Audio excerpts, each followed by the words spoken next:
And good evening, and we are live. There we go. Hello. That's a little too close. Uh, Yes. I'm I'm Jonathan Higgins. I'm Rich Carlson, I think. Good evening, everybody. I see all the comments rolling in about last week's show. It was great to have Phil from the Scanner School last week. We got a pretty good show tonight. Yep. States by rank. So, state by state, we're taking a rank of each state. So, that's an interesting look. We're going to really dive into that tonight. Rich, we've got some pretty exciting news coming up. Next month, we're going to premiere a spin-off show, which is going to be on the Train Aficionado social media. So that should be exciting. And you have a segment on that show. Could you tell us a little bit about that segment? Well, it's going to be pictures from travels. Rich's travel log kind of thing. For many years, I've been rail fanning all over the country and all over the U.S., all over Canada, and got tons and tons of pictures. And I'm waiting for them to come back from the scanners, and hopefully I have them back by then. If not, we'll make do with the ones that I already have, and we'll show you some pictures of some of the places I've been.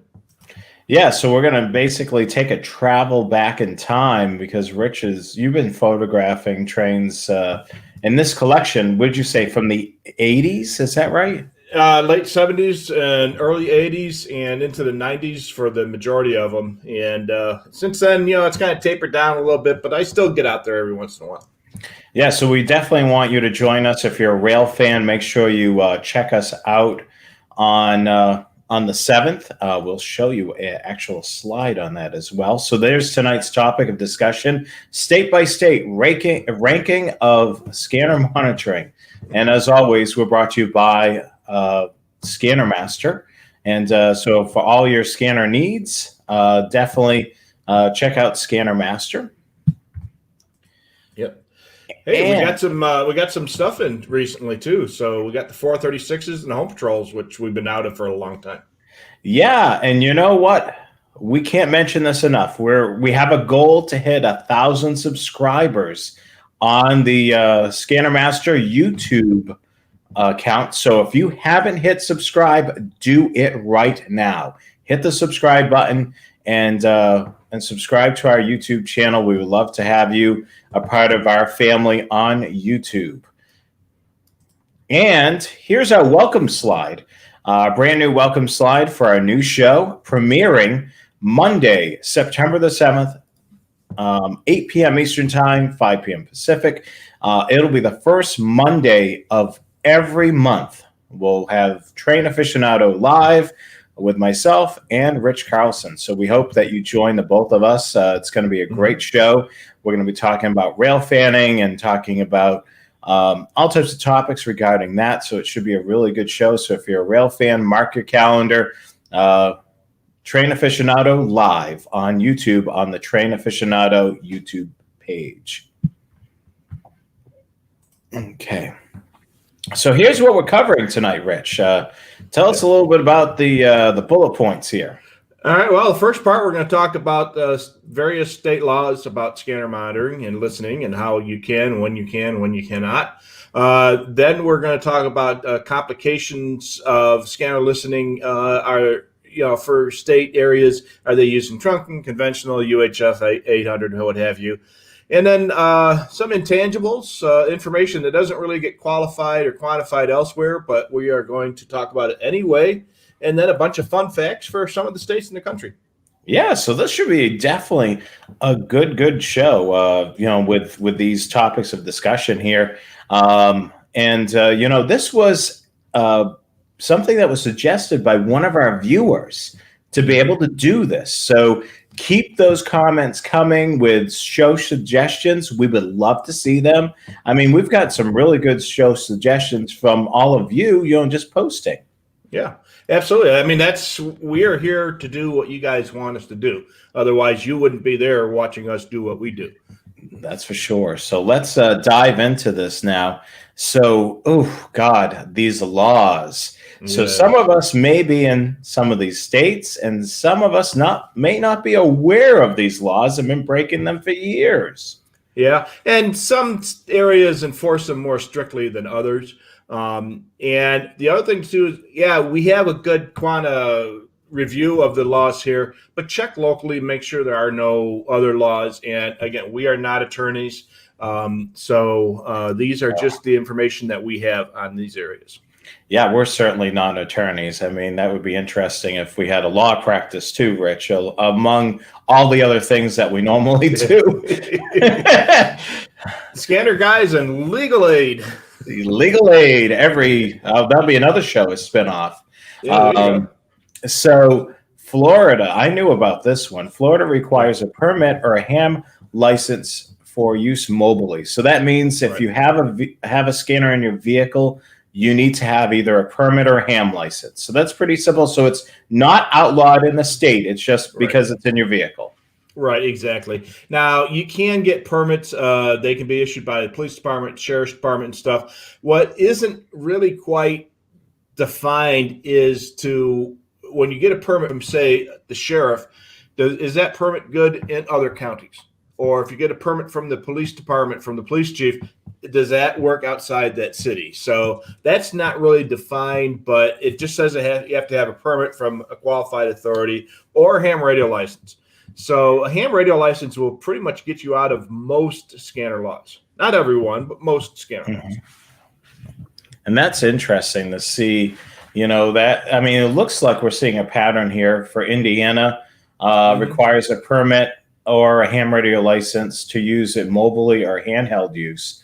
So if you're a, aviation or rail fan in those states, if you're out in Indiana, you may want to make sure that you either have a permit or a ham radio's license, because a lot of us rail fans or aviation enthusiasts carry a portable radio with them. Yeah, exactly.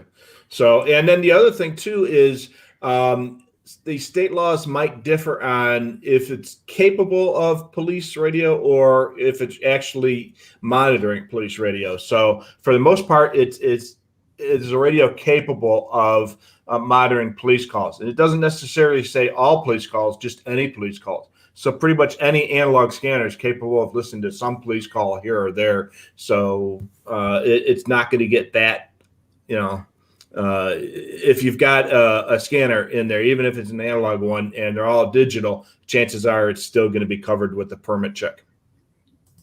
Rich, do you know the answer to this question here from Jerry in Chicago? Yeah. Hey, Jerry, how you doing? And whether or not background checks are run depends on the issuing authority. Now, years ago, I had permits for both Michigan, which no longer requires them, and Minnesota, which still does. For Minnesota, since I had relatives in Minneapolis, I actually had to go to the BCA office of the Bureau of Criminal Apprehension, which is their investigatory state law enforcement agency, and apply for a permit. And I have them give my name, address, phone number, date of birth, a copy of my driver's license. And they literally called the police department for the town that I lived in and the town that I worked in. I was a police officer, and they called the police department where I worked, made sure I was an employee, and before I got my permit. Since I was from out of state, I was not able to get a permit from a local police department to listen to them. So at that time, they were very strict about that. For Michigan, all I had to do was apply for it. As far as I know, they may have done a cursory background check on their local files, but I doubt they would have done a full background check everywhere else. I don't think that's going to be allowed in most states to do like an NCIC check. I see. Wow. So that's very interesting. Chris Wilson mentions looks good to have a ham radio license. That's for sure. I mean, you're looking at just some of the bullet points here, and we're looking at Kentucky permit required ham radio license for mobile use. Minnesota, same thing there. New York is a little different. So possession of the radio. So that means whether it's in the vehicle or on your person, right, Rich? Yeah. So New York has got the strictest laws. Whether or not they're enforced depends on the area. But yeah, they have just to possess the scanner, even if it's mobile or portable. Technically, possession even in your home would be covered under that. But I doubt that they're going to go to that extent.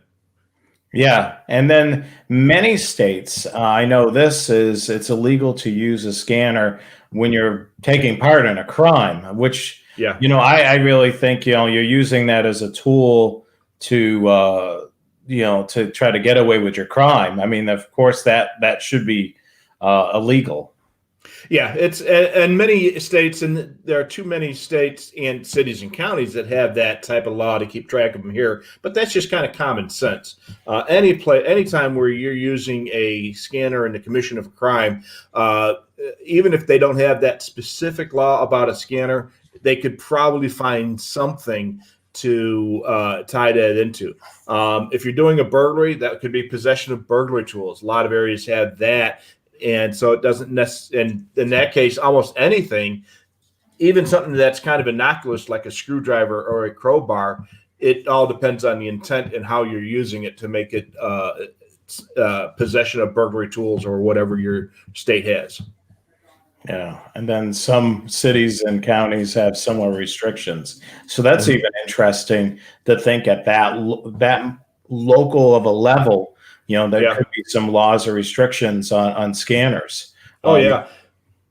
When I was on the police department, since I was the radio guy, whenever any of the departments in my area had somebody with the scanner, they always would contact me and get my take on it. And most of the time, they had the wrong frequencies in the scanner or the wrong crystals, which is kind of dating me. Yeah. But and they would look at it and talk to me, see whether or not I thought it was something that would lead to something further, and then I would refer it to the state's attorney for charges if it was brought to that level. But it all depends on the thing. I mean, having some kid driving down the street with a scanner in their car, listening to the police and following police calls, it's not the right thing to do, but it's not necessarily going to be illegal to the point where you're going to charge him. It might be something where you call mom and dad and say, hey, Junior's going to get himself hurt if he does this, but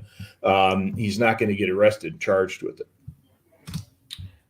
Very interesting. That's some of the laws that we have to make sure that we abide by if we're traveling in any of these states. Yeah, so, good stuff right there. So let's continue on with our slideshow. So we're going to cover state police and highway patrols. By the way, I pulled this photo. Many scanner enthusiasts are also patch collectors. So Murphy's Police and Fire is a great place to check out these patches. You can purchase them as a set altogether, or you can purchase them individually. So definitely a good website to check out there. So the following basically shows, what the state police or highway patrols are using for communication systems. We remember way back when a lot of states were using low band. I mean, that was the thing that was very popular, even for some of the state highway departments were using low band. Mass Highway currently right now is still using low band, but for the Mass State Police, they've moved over to a trunking system, which is an example. And a lot of these states have large systems, particularly trunk systems now, where they're not the only subscriber on there. So we're going to dive into this portion of the slideshow and kind of look at it. This is quite interesting. I miss low band. That's for sure. I miss it too, because during this time of the year, you would get some crazy signal skip. So we're looking at right now states A through L, and we can see that Alaska is on a P25 system, but they're using encryption. Arizona, look at that. They're still using analog UHF. Yeah, there are a few states that are still using some form of analog. Here in Arizona, it's still UHF, although they do have a P25 system in the Phoenix area. Most of the highway patrol activities are still on the UHF system. California Highway Patrol is a lot of that is still on low band. Now, the other thing is a lot of agencies, like even in California, sometimes they use local radio systems. And so in California, like in the counties nearest me, like Riverside and such, a lot of that activity is done on the local P25 system and very little on low band. But the rest of the state is still using low band quite a bit. Yeah, I mean, look at it. We're seeing a ton of P25, for Colorado, Connecticut, Delaware. DC, of course, is P25, but it's phase 2 and it's encrypted. Florida is P25 encrypted. Georgia, Guam, look at Hawaii, Illinois, Idaho, Indiana. Look, I mean, there's a whole bunch of P25, and Kentucky is P25 conventional. Yeah, they're a UHF P25 conventional, and they've been on that tape system for quite a long time.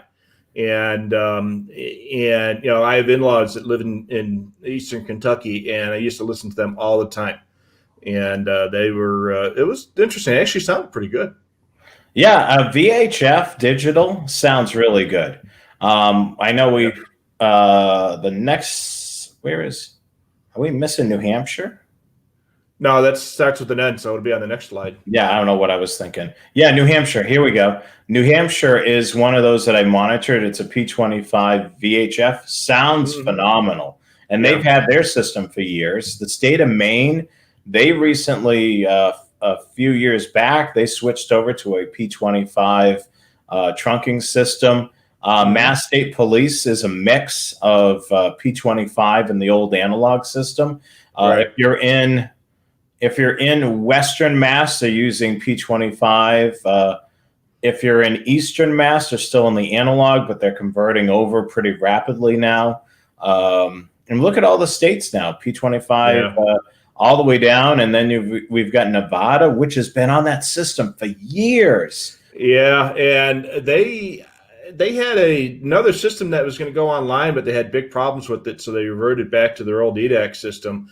And again, some areas are using the local radio systems, but out in the outback, or whatever you want to call it out there, they're still using their old EDAC system. It seems to be working, but it's not going to be supported much longer, I don't imagine. Yeah, and then we covered New Hampshire, New Jersey, Mexico, and then New York State is a mixed bag. Exactly, it's analog or it's using local systems. So if you take a look at the radio reference, the individual posts all are listed on the county systems that they're using out there. Plus, they have a few of their own channels, but most of the dispatch is done apparently through the counties and such. It's been a long time since I've been in New York State. I've been in New York City a couple times since then, but you don't see a lot of highway patrol out there. No. I mean, we went through when we did our road trip in 2018. I don't remember seeing any highway patrol. When we ducked in through New York. No. North Carolina, which I'm in, is P25. That's a part of the Viper system. North Dakota is P25 conventional. Ohio, Oklahoma, Oregon is analog. Pennsylvania is finally moving away from that open sky system, going to a P25, but unfortunately, it's going to be encrypted. Yep. Puerto Rico is P25 phase 2. So digital is definitely very prominent throughout these systems. If you're going to be traveling, you're going to want a digital scanner. There's just really no way to avoid that these days, unless you're going, just rail fanning or aviation. You're almost going to have a digital scanner these days. Let's continue on here. Let's look at states S through W. South Carolina, they're on the Palmetto system, so that's P25. South Dakota, P25. Tennessee, that's a fairly newer system. That took a while for them to get that all online. That's P25. Texas, they've been on that P25 conventional system for a little bit now, right? Yeah, they sure have. It's just conventional P25 VHF. and they have no trunking system. I mean, they might have trunking systems in cities, but I mean, it's such a huge state, and with 254 counties, they're not going to be putting up a whole lot of infrastructure if they can avoid it. So the P25 VHF seems to work pretty well for them. And then we have and the Utah system. Boy, that's an old system, Rich. Yeah, that was in its day. It was really the shiz. I mean, it was a great. It was the greatest, newest technology. But that was 15, 20 years ago now, and it still works. And they had that in place for the Olympics, the Winter Olympics. They had there a long time ago. Yeah, and it still works. I listened to that last time I was up in St. George, and it still sounds pretty good. Yeah, I've been up to Vermont on several occasions. That's probably got to be the most staticky system that I've monitored. Their UHF system. UHF, and the terrain is not that it's hilly, mountainous and hills, and that UHF system is not that great. Every time I've monitored it, it's lots of static. It just sounds. You know what? Bring up Chuck's comment. And he's right. Rhode Island, yes, Chuck. Yeah. Rhode Island, I can tell you that the state police is on a phase 2 system. I don't know if Rich left that out on purpose. No, it was accidental. So, you left the little state of Rhode Island out of the mix. But yeah, they're P25. I'll give them a little bit more attention. Yeah. So the P25 trunk system, basically the north and the south dispatches can be heard. They both have secondary channels in those sectors, and those are encrypted. So, and then if you go to Dave's comment about another little tiny state, Delaware, the reason I put them as P25 is that that system is in the process of being replaced by P25, and that's why I listed it as P25, because if you get P25 scanner, it will work on both the old system, the current system, and the new system that's coming up. It's being updated. Yeah, so we're seeing a lot of that too, of systems being updated. U.S. Virgin Islands are LTR analog, so that's an older system, I'm gathering. Yeah. And then Virginia, all the way down to Wyoming, we've got P25, but Washington State is P25 conventional. So lots of P25. So the thing with when you travel through these states, digital is a must. Yeah. And the other thing that I would recommend, if you're using a zip code based scanner on the unit inside, I would recommend creating a favorites list just for the highway patrols and using a GPS. Yeah, that'll allow you to be able to turn things on and off as you travel. Yeah, the problem with using the zip code mode or the location mode is that it doesn't differentiate between state police and local police or county police. Yeah, so creating a favorites list just with the highway patrols and using the zip code, not zip code, but using the GPS will allow you just to scan what's going on the highways. As you were saying, Rich, if you just do the GPS and run a full database, you're going to get everybody and their uncle talking. Mm-hmm. And that's just I did make a suggestion that they segregate the state police from the county and local police in the database so that it could be done in the radios, but that proposal didn't go anywhere. I guess it's going to be too difficult to do that. But yeah, I mean, that would have to go. That would have to be a radio reference thing. They would have to make a new category for the 3 levels of public safety. Well, my proposal was based on having the state police segregated from city and county police. Most of the time, they use their separate systems, and most of the time, when people are in transit, they want to listen to the state police. They don't want to listen to the county or the city police, and they want to do that. So, like I say, it would have been possible, but not particularly feasible to do it. And I understand why they didn't, run with it. But at least we tried. That's for sure. Looks like we got a question about Wyoming Link. Yeah, Um, YO-Link. Mm-hmm. yeah, so a custom table for the ARC 250. I haven't I traveled out. don't. Yeah, I've been there, but for a 296 or a 250 or 796 or 785 that the ARC 250 covers, you do need to have tables for VHF systems like YO-Link. I don't know if it's going to be anywhere. It'll be on radio reference, and if you don't see it, it's not on the database part. But if you do a little research, it might be in the radio reference wiki, or maybe post a question in the Wyoming forums. On a newer scanner, like the current ones, you don't need tables. But I don't, since it is a true P25 system, you might not even need a table. But for those older scanners, which I no longer have, I'm not positive. So that would be a great question for the forums, the Wyoming forums, yeah, or for the ARC software to see if you need a custom table list for a VHF P25 system like the YO-Link is.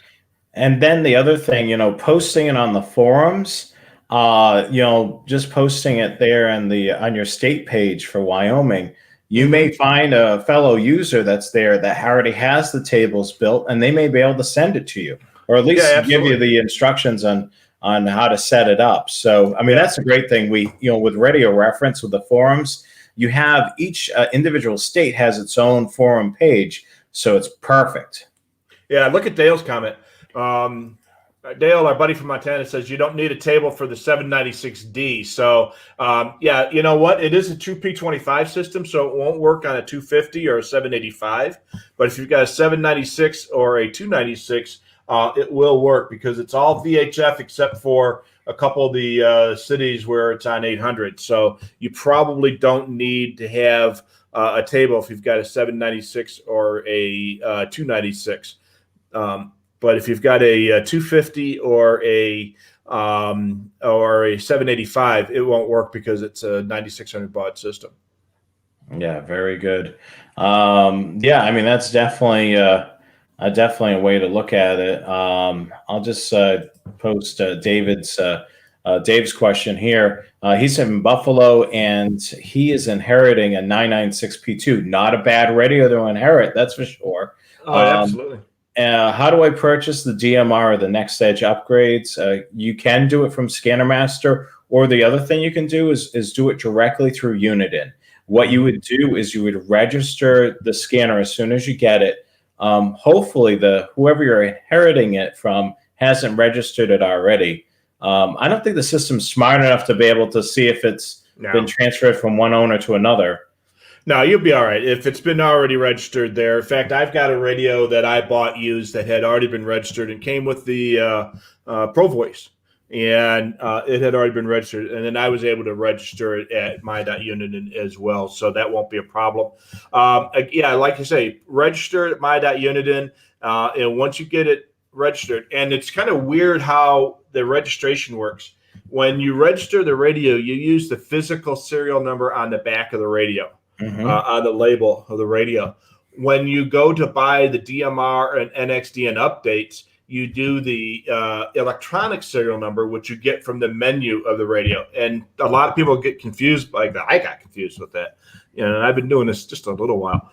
When you register it there, you put your regular serial number in, and when it accepts that registration, because it does check, make sure it's a valid serial number for that model, and then it will offer you the ability to purchase one of the 3 updates. And if you click on that update, it will then ask you for the electronic serial number. So it's my.uniden.com. Very cool. We'll post real quick Joe's comment here about the Wisconsin system. Okay. So we're going to talk about Wisconsin a little bit later on, but yeah, it's a VHF P25 system. Apparently, it was built by E.F. Johnson, and I knew it wasn't made by Motorola, but I wasn't sure that it was who actually made it. But it is a P25 system. It can be scanned with regular P25 scanners, even though it's VHF. not all P25 is 800 these days. Yep, that's for sure. And that's a kind of a good thing. Up in Maine, they have VHF as well for their P25 system. Yep. All right, so let's continue going right along here with our slideshow. And as we kind of mentioned, all the state police and highway patrol, many of the highway departments or DPW, state DPWs, typically are using the same technology as the state police or highway patrol. In some states, they may be on their own independent system. So certainly if you're doing a road trip and you want to be able to program your state police or highway patrol along with the state highway departments, do some research on radio reference. That's definitely, before you do any road trip, familiarize yourself with the systems that are in place. Yeah, absolutely. And a lot of the states that have these big statewide trunking systems, their highway departments are usually on those same systems. And sometimes even the highway department is the one that maintains them. And one thing that a lot of people don't understand or know is that a lot of state highway patrols or state police actually originated as highway police, it was actually a branch of the highway department versus a state department of law enforcement. It was actually just kind of a offshoot from the highway department. Now they've mostly separated into independent agencies within the state, but a lot of state police started out as a branch of the highway department.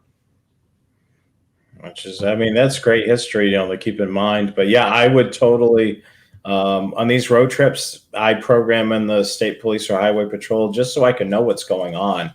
Oh yeah. And definitely do your research on radio reference. That's definitely a key thing. So what we're going to do right now is we're going to dive into the fun facts, state by state rank of scanner monitoring. That's what we're covering tonight. So let's look at this. Now, a lot of people, when we get calls over the phone, automatically assume Boston and New York City and Chicago are all digital. They just assume it right off the bat. Oh, they must be digital. It's a big city. Rich, how many police officers do you think there are in most of these cities? Well, those are three of probably the five biggest cities in the country, or top 10 anyway, for Boston.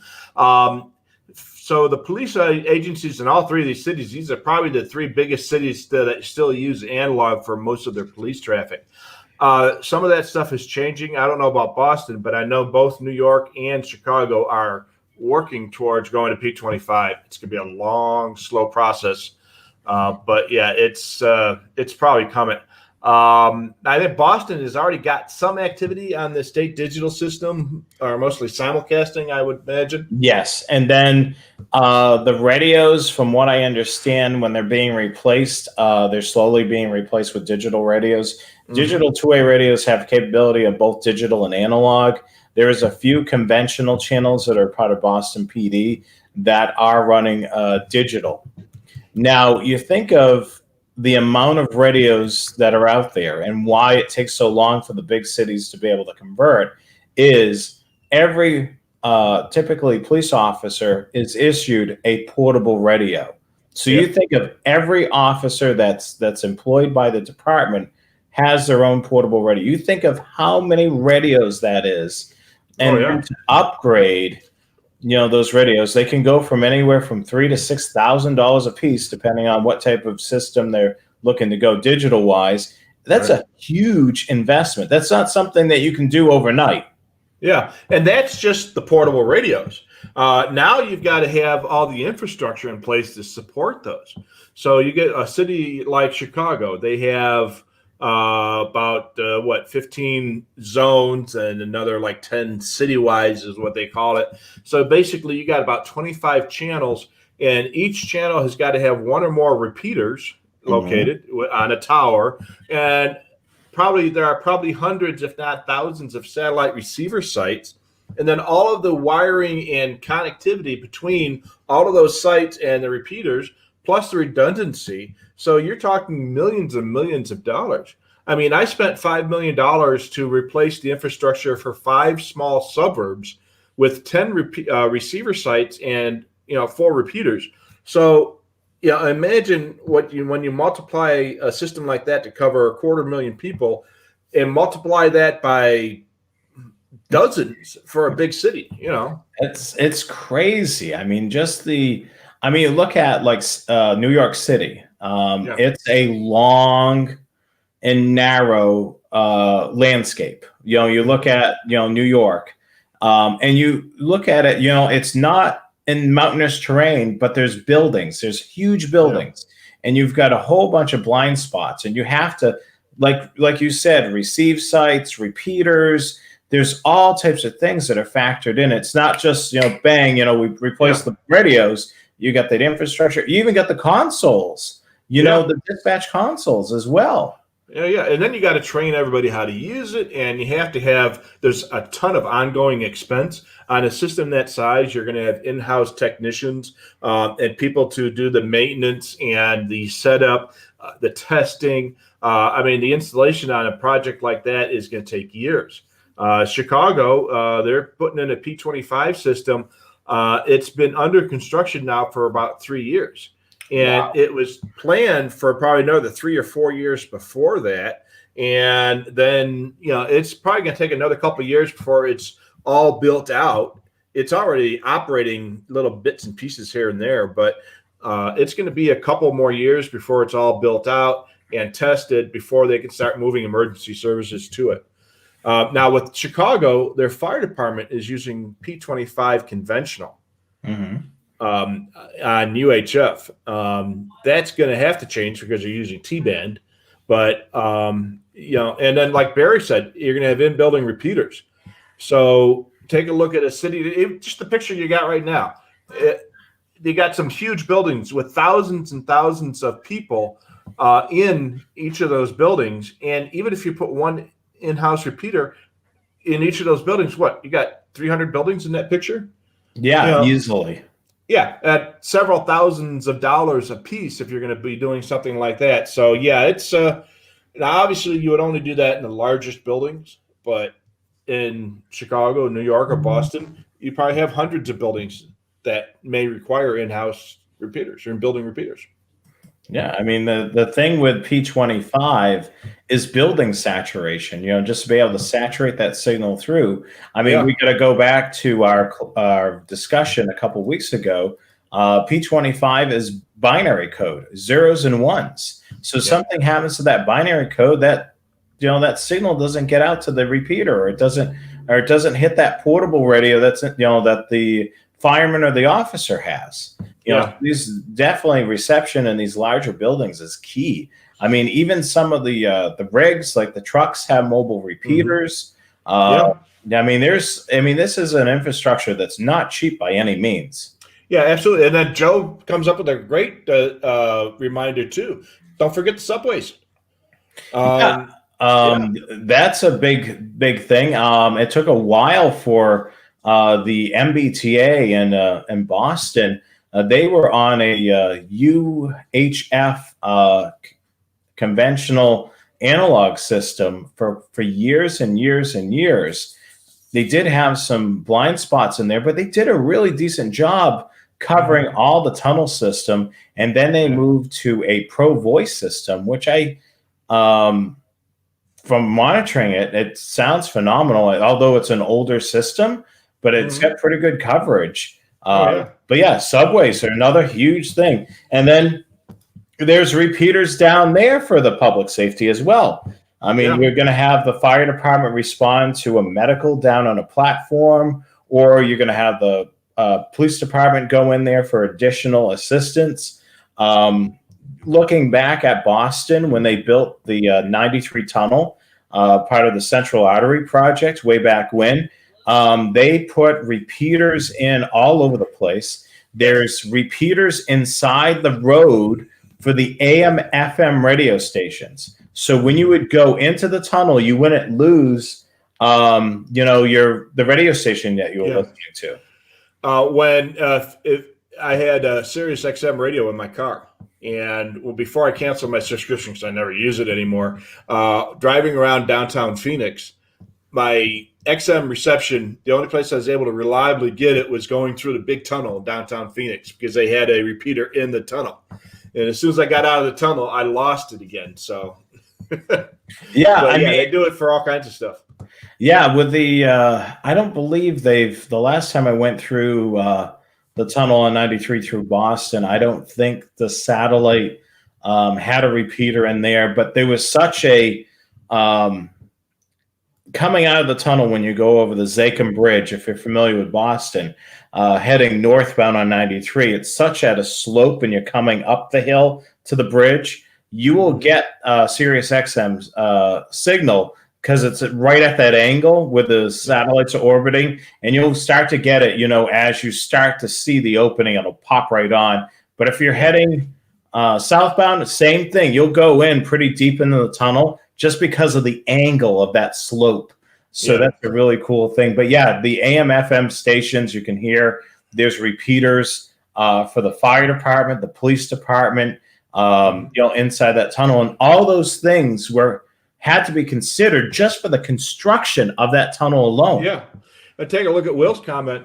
A lot of areas have an ordinance that if you're building a building of X amount of size, you have to account for public safety communications within the building. So the city where I live or I worked, we didn't have any new construction that would have qualified that, so we didn't have such an ordinance. But a couple of our neighbors did, and there was one of those big used car sales companies. What do they call that? Is it the newer one? They buy and sell any car. What's that called? CarMax. CarMax, yes. Yeah, they built a CarMax out there, and the building was of a size large enough to qualify for that ordinance. So they had to build in a in-building repeater for the police and the fire department. And they did. I helped them out with the technology on that, and they did just that. Now, since then, they've moved to a digital P25 system. So I don't know if they had to update those systems and if those ordinances qualify for that. But if you're going to build a building of a certain size in some areas, you have to accommodate for public safety communications. I mean, that's really an interesting thing to think about. They were smart enough to be able to think ahead to have an ordinance. They are just, so the public safety agency is not footing the whole entire bill. Fitting, for upgrading. Well, that's a lot of suburbs, especially have ordinances that when you build like a new subdivision, you have to accommodate for schools or parkland and stuff like that. So why not malls. think of malls too, especially the larger malls. Because you're going to, once you're deep inside that mall, you're going to have some building saturation issues. Yeah, absolutely. And Max brings up a good point. Sometimes it's not technically a repeater. It might be a bidirectional amplifier, which is fairly similar to a repeater, but it works in both directions. So a lot of big shopping malls might have that. Again, I helped put one in where it actually receives on the police frequency and rebroadcasts it within the mall, but it also allows you to talk into that infrastructure and then back out to the system. In one area out there, they actually had a separate channel. What we did, we put one in for the high school. We put it in ourselves. We put in a separate channel at the high school. It was cheaper, more feasible for us to put in a separate repeater in the high school instead of having a bidirectional amplifier for the regular police system. So that way, if there's an event at high school, we had a separate channel to go to. So there are other things that you can do to accommodate public safety communications within a large structure or building. Sometimes it's just to make it work on their existing system, or it's a totally separate system. Yeah, and the good thing about that is, typically when you're on the detail at the school, you want to be on a separate channel. Let's say if it's a football game, you've got a couple of officers assigned, to the football game. You want to be on that separate channel. So if something's going on, and then the great thing about technology is the dispatcher can monitor you guys from the console. Yeah, absolutely. So yeah, we did that, and it worked out really well, and that was the best solution for us at that particular problem. And you get a shopping mall, a baseball stadium, a 50-story skyscraper. You may have a different solution that's going to work better for you there. And yes, Dave, Boston Fire actually had for the subway system had a channel assigned for the subway. So that's another example where they didn't use the existing system. They created a new system to be able to accommodate that particular issue of being underground. So a lot of departments will do, like you said, various things, Rich, out there to try to make the system work to its fullest ability. And what works in Chicago isn't necessarily going to work in Boston. And that solution may not work in New York. So they'll find the right solution for that issue locally, and sometimes use different technology. One thing that's very common in subway systems is a thing called leaky coax. And basically it's a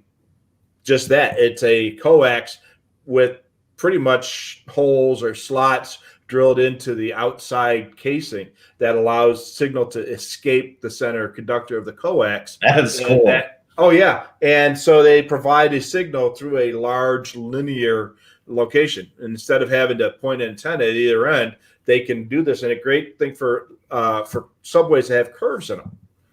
And then, so let's say you have a subway that has a right angle, you just run that 10-mile long piece of leaky coax all the way around it, and it works through the whole thing instead of having to have a set of antennas at each corner. Yeah, because on those curves are going to be, if there's not an antenna at that particular location, you're going to have a dead spot. Yeah, and also they use leaky coax for a lot of things like shopping malls or inside buildings. Even like in our little police station, we had a little 2-story police station with a dozen offices. We had a hard time with cellular reception, so they put in leaky coax throughout the building, Radiax as it's called, and to work on the cellular system. It worked great. That's super cool. And then some departments actually have, their rolling mobile command center, and those will even have, sometimes will have a mast, and they'll set up a temporary repeater as well. Yeah, event repeaters, or they call them SOWs, a site on wheels, or a row, a repeater on wheels. And we actually had again, for our tiny little police department that I worked in, we had a portable repeater that I took and mounted a handle on the top of, and we were able to bring it from place to place. We had it installed in our supervisor's vehicle, and so there was an antenna on the roof for the supervisor's vehicle, and we could actually then disconnect it and take it and plug it in to a antenna that we pre-positioned on the high school, and one that we pre-positioned on the water tower, and one that we pre-positioned on a couple other places, and just plug it into power, plug it into the antenna, and now you've got a repeater there. Super cool. I mean, we could definitely talk about this probably all night. That'd be another great topic, right? That's for sure. It would be a great topic, the inner workings of communication for public safety and so on. So speaking of, and we're sticking with the topic of communications, these are the top 10 by site and the top 10 by talk groups. Right. So look at this. So this is all prefaced by, this is as reported on Radio Reference. So remember, with Radio Reference, they post verified information from individual users. So this is not from the systems themselves. This is from what's listing at Radio Reference. So the numbers and the orders may be a little low or different because these are just the ones that have been identified and are listed at Radio Reference. Yeah, I mean, there's a lot of trunk systems that we don't know still to this day, all the talk groups. They may not have any activities. Right. Yeah. They may be created and never used. I mean, the only time we know about a new talk group is if it becomes active. Yeah. Now the sites are going to be relatively accurate, or at least close, because that kind of information is very easy to document, and the talk group ID numbers are going to be a little bit different. If you take a look at the web pages for some of these systems that talk about them, like Minnesota, I think they mentioned something like 6,000 talk groups on the system, but Radio Reference only has 4,400 of them identified. So Minnesota may very well be the largest one in the country. And it was at one point. It was far and away the largest. But right now, as far as at least Radio Reference is concerned, Ohio beats it by talk group numbers that are identified.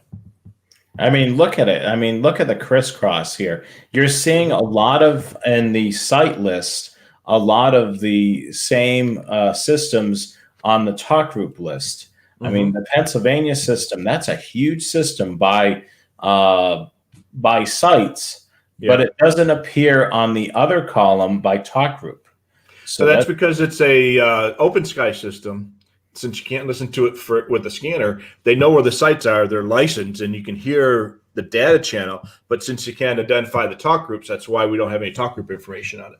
And I don't think there's that many users on there for the most part. It's not like the other systems where there's a lot of local use. So they may not even appear on here because it's going to be a lot of state agencies. So their talk group number is certainly probably not going to be in the thousands. Yeah. Oh, and the other thing with that Pennsylvania system, they use a lot of what's called microsites, where they have a site on a mountain with one or two channels on it to get more localized coverage. The way that technology works, it requires more sites. And I think that one of the problems with that is because it requires so many sites. I mean, looking at it here, we've got Minnesota, North Carolina with its Viper system, which I'm familiar with, Colorado, Ohio, Michigan, Illinois with the Starcom 21 system, Mississippi, Indiana, Missouri.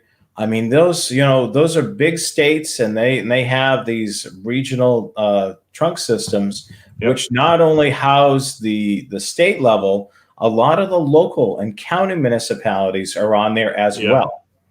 Yeah, and that's why you're going to see the top three by talk groups. Those are the states that have the hugest or the biggest buy-in by the local agencies, the county and city agencies to the state system. Illinois is rapidly increasing as well. A lot of local agencies are forgoing their older independent systems and joining these big statewide systems. It's a lot easier. You can spend a lot of money buying your own infrastructure, buying your own repeaters and everything else like this, or you can write a check every month. It might cost you more money, but it's a lot easier to write a check every month to the state and just go out and buy some portable radios. So take a look at this. So we were just talking about this, and Glenn mentions this here with the Viper system that is listed here. They're claiming that there's over 4,000 talk groups. But we just mentioned this.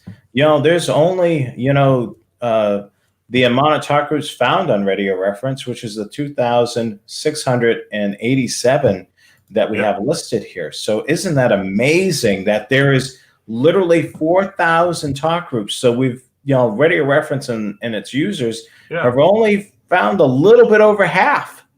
Yeah. Yeah. And again, that we have that much information on it tells you that it's a great thing. So Radio Reference has got a ton of information, but it doesn't have everything. And these systems are not going to give a copy of their consolidated talk group list or whatever they have to a bunch of scanner guys. It would be great if they did, but that's not the way they work, and they're not going to do that. But the fact that we've identified almost 2,700 or 2/3 of the talk groups on the Viper system without official input is remarkable.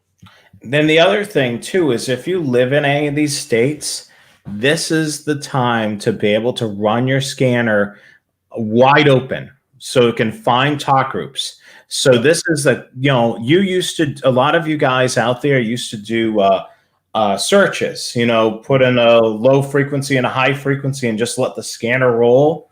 Take your trunking radio, run it wide open so it's an ID search, and then keep track of what comes up, because you may be able to find the next 2, 3, 4 talk groups and be able to identify them. Yeah, absolutely. Put it in ID search. And if you've got software like Unitrunker or Pro 96Com and a compatible radio, run that and start logging the activity. And then you'll find a whole bunch. And if you have one of the software programs, you can actually import the radio reference information into that software if you're a paid member of Radio Reference, just like you would for ARC products or ProScan, et cetera. And it will then display the talk group number. And if it's a talk group that's not listed in the Radio Reference database, it'll come up as unidentified and give you the talk group number. And then you can queue in on that particular talk group and figure out who's using it, and then submit that to Radio Reference so everybody else knows about it. Yeah, I mean, that's the best thing. I mean, this is the next coolest thing to be able to discover. We're used to discovering new frequencies. At this point in the stage, we go searching for new talk groups. And you can see some of the biggest systems here for the known talk groups: Ohio, Michigan, Minnesota, Louisiana, Illinois, Colorado, North Carolina, Indiana, Kansas, and West Virginia. I mean, those are our top 10 right now. So you could kind of edge one of those states higher if you're in there and you find some talk groups that are not listed. Oh, yeah. Well, that's what when I looked in Illinois, I did that religiously. And probably 10% of the talk groups on there were ones that were submitted by me. Yes, you can. You can track encrypted talk groups and document them, and you can sometimes figure out who's using those talk groups by looking at the radio IDs. Again, with compatible software or radios, you can look at the talk group, the users of them, and figure it out. So if you have talk group number 123 and it's used by Mayberry Police, and then listen to a whole bunch of other stuff, and then all of a sudden talk group number 124 comes up and it's encrypted, and the radio IDs are the same on that as you see on the Mayberry talk group. Now you can figure, okay, that's probably their TAC channel. That's a pretty good bet, and that's going to be enough to identify that. So yeah, you can trace them and track them. The Unitrunker and Pro 96Com will display the user ID and the activity on those systems, even if it's encrypted, and then it'll tell you that it's encrypted. Obviously, you're not going to be able to hear the traffic, but you're going to be able to see that they're using it. And the other thing, too, a lot of radio designers have a numbering scheme. And if you're able to figure out their numbering scheme, you're able to figure out whether it's a police department or fire department, or it's a highway department or state police. A lot of times they have a method to their madness. They're just not throwing numbers, at random departments. Here you go, here you go, here you go. There's some sort of layout. And once you have that figured out, you can kind of use those as clues as well. Yeah, there's a rhyme or reason on it. In Illinois, again, going back to where I used to live, the state police, when they originally started going to the Starcom system, the radio IDs that were transmitted by the radio that would show up in the software and would show up on the screen of the other radios actually matched the radio IDs that they called in on the radio. So, card 251 would show up with the radio ID of 02051 on the radio ID. And that way it was easy for a trooper who could, see on the display, hey, it's radio number 251 talking. That's his radio ID. And he, they wouldn't have to have an alias list. They could just say, okay, that's 251. I know who that is. Super and they do cool. the same thing with talk groups. They have a certain series, like the 9,000 series were the state police in the North Zone, and the 13,000 series were the state police in the South Zone, and so forth and so on. Yeah, I mean, that's so cool just to be able to figure all that stuff out. We'll continue on here with some more fun facts. We're going to take a trip up north to Vermont. Trunking used by any public safety agency in the Green Mountain State. As far as we know, there's very, very little digital in Vermont. Burlington is using some for public safety. It's mostly all VHF, UHF, and it's really, the terrain is crazy in Vermont. And Rich, you added a fact on Vermont as well. I'll let you share that. Yeah, so a lot of people are unaware that Vermont used to be its own independent country. During the Revolutionary War, it really didn't participate so much in the war, but they did have an independent republic for several years, probably almost a little over a decade, and they were the first state to join the U.S. after the U.S. became independent from England. They were the 14th state, and so they were the first one to join, and join the U.S. afterwards. They always intended to join it. They just kind of sat out the war, and then after the war was done, they saw who won and said, "Okay, great, we'll join up." They kind of, just stayed on the sideline. Yeah, there were several other states who were used to be independent countries before they were states. Texas, California, Hawaii. They were all independent countries before they became part of the U.S. Very cool. Very cool. So not only we're learning about scanners, we're also learning about history tonight. That's right. Rich, since you're from Illinois, take it away. All right. So the Starcom 21 system is kind of a unique that it's actually not owned by the state. It's actually owned by Motorola, who obviously built it. And they built that in partnership with the state of Illinois. So the state police is the managing partner, and many of the tower sites are provided by the state, the local cities, the county, or regional partners. And one thing I didn't put in the notes here is that the Starcom system is also used by one of the large utilities, Ameren, which is one of the huge electric utilities in the southern part of the state. They also use the Starcom system. And it's a public-private partnership, which is relatively unique. Very interesting. So that's a lot of background on Illinois. We'll continue on. The District of Columbia, very interesting. The public safety for the District of Columbia is all digital and very limited communication in the clear. So you're not able to hear much of anything for the District of Columbia. I visited DC a couple of times when it was not encrypted. Tons of digital there. I mean, the system worked really good, and then they eventually encrypted the system. As the nation's capital, many of the federal law enforcement agencies operate there as well on their own systems. FBI, the Secret Service, all those agencies. Quantico, which is in Virginia, not too far from the District of Columbia, which is known as the FBI headquarters there. Been there. And there are several area-wide P25 trunking systems owned and operated by the federal government in that area. One's more military-based on 380, 390 megahertz, and one is more government-based, which is on VHF, and there might even be some UHF stuff on there that's used by the civilian agencies like FBI, DEA, and such, and Federal Protective Services and DHS and all that. And since there's a lot of military bases in the area, there are some regional military communications, and they all cooperate very well. And the city of Washington is unique in that, in the District of Columbia, is that the entire District of Columbia is the city of Washington, and the entire city of Washington is the District of Columbia. It's pretty much one entity. It's a city within the district, which they're all coterminous. And the fact that the capital is there is why it's not part of any state. And if you take a look at the square boundaries, if you extend that square out to make a perfect diamond on the other side of the river, there used to be what's now Alexandria, I think it is. Virginia used to be part of the District of Columbia. But before the Civil War, they retroceded the Virginia side of the District of Columbia back to Virginia, and they just kept this section here, which used to be part of Maryland. Yeah, and even D.C. actually has a mayor, which is kind of unique. Yeah, it's a city. It's the mayor of the city of Washington, which happens to overlay the entire District of Columbia. So it's kind of two levels to make one thing. Imagine having the city of New York if it were its own state. Thing.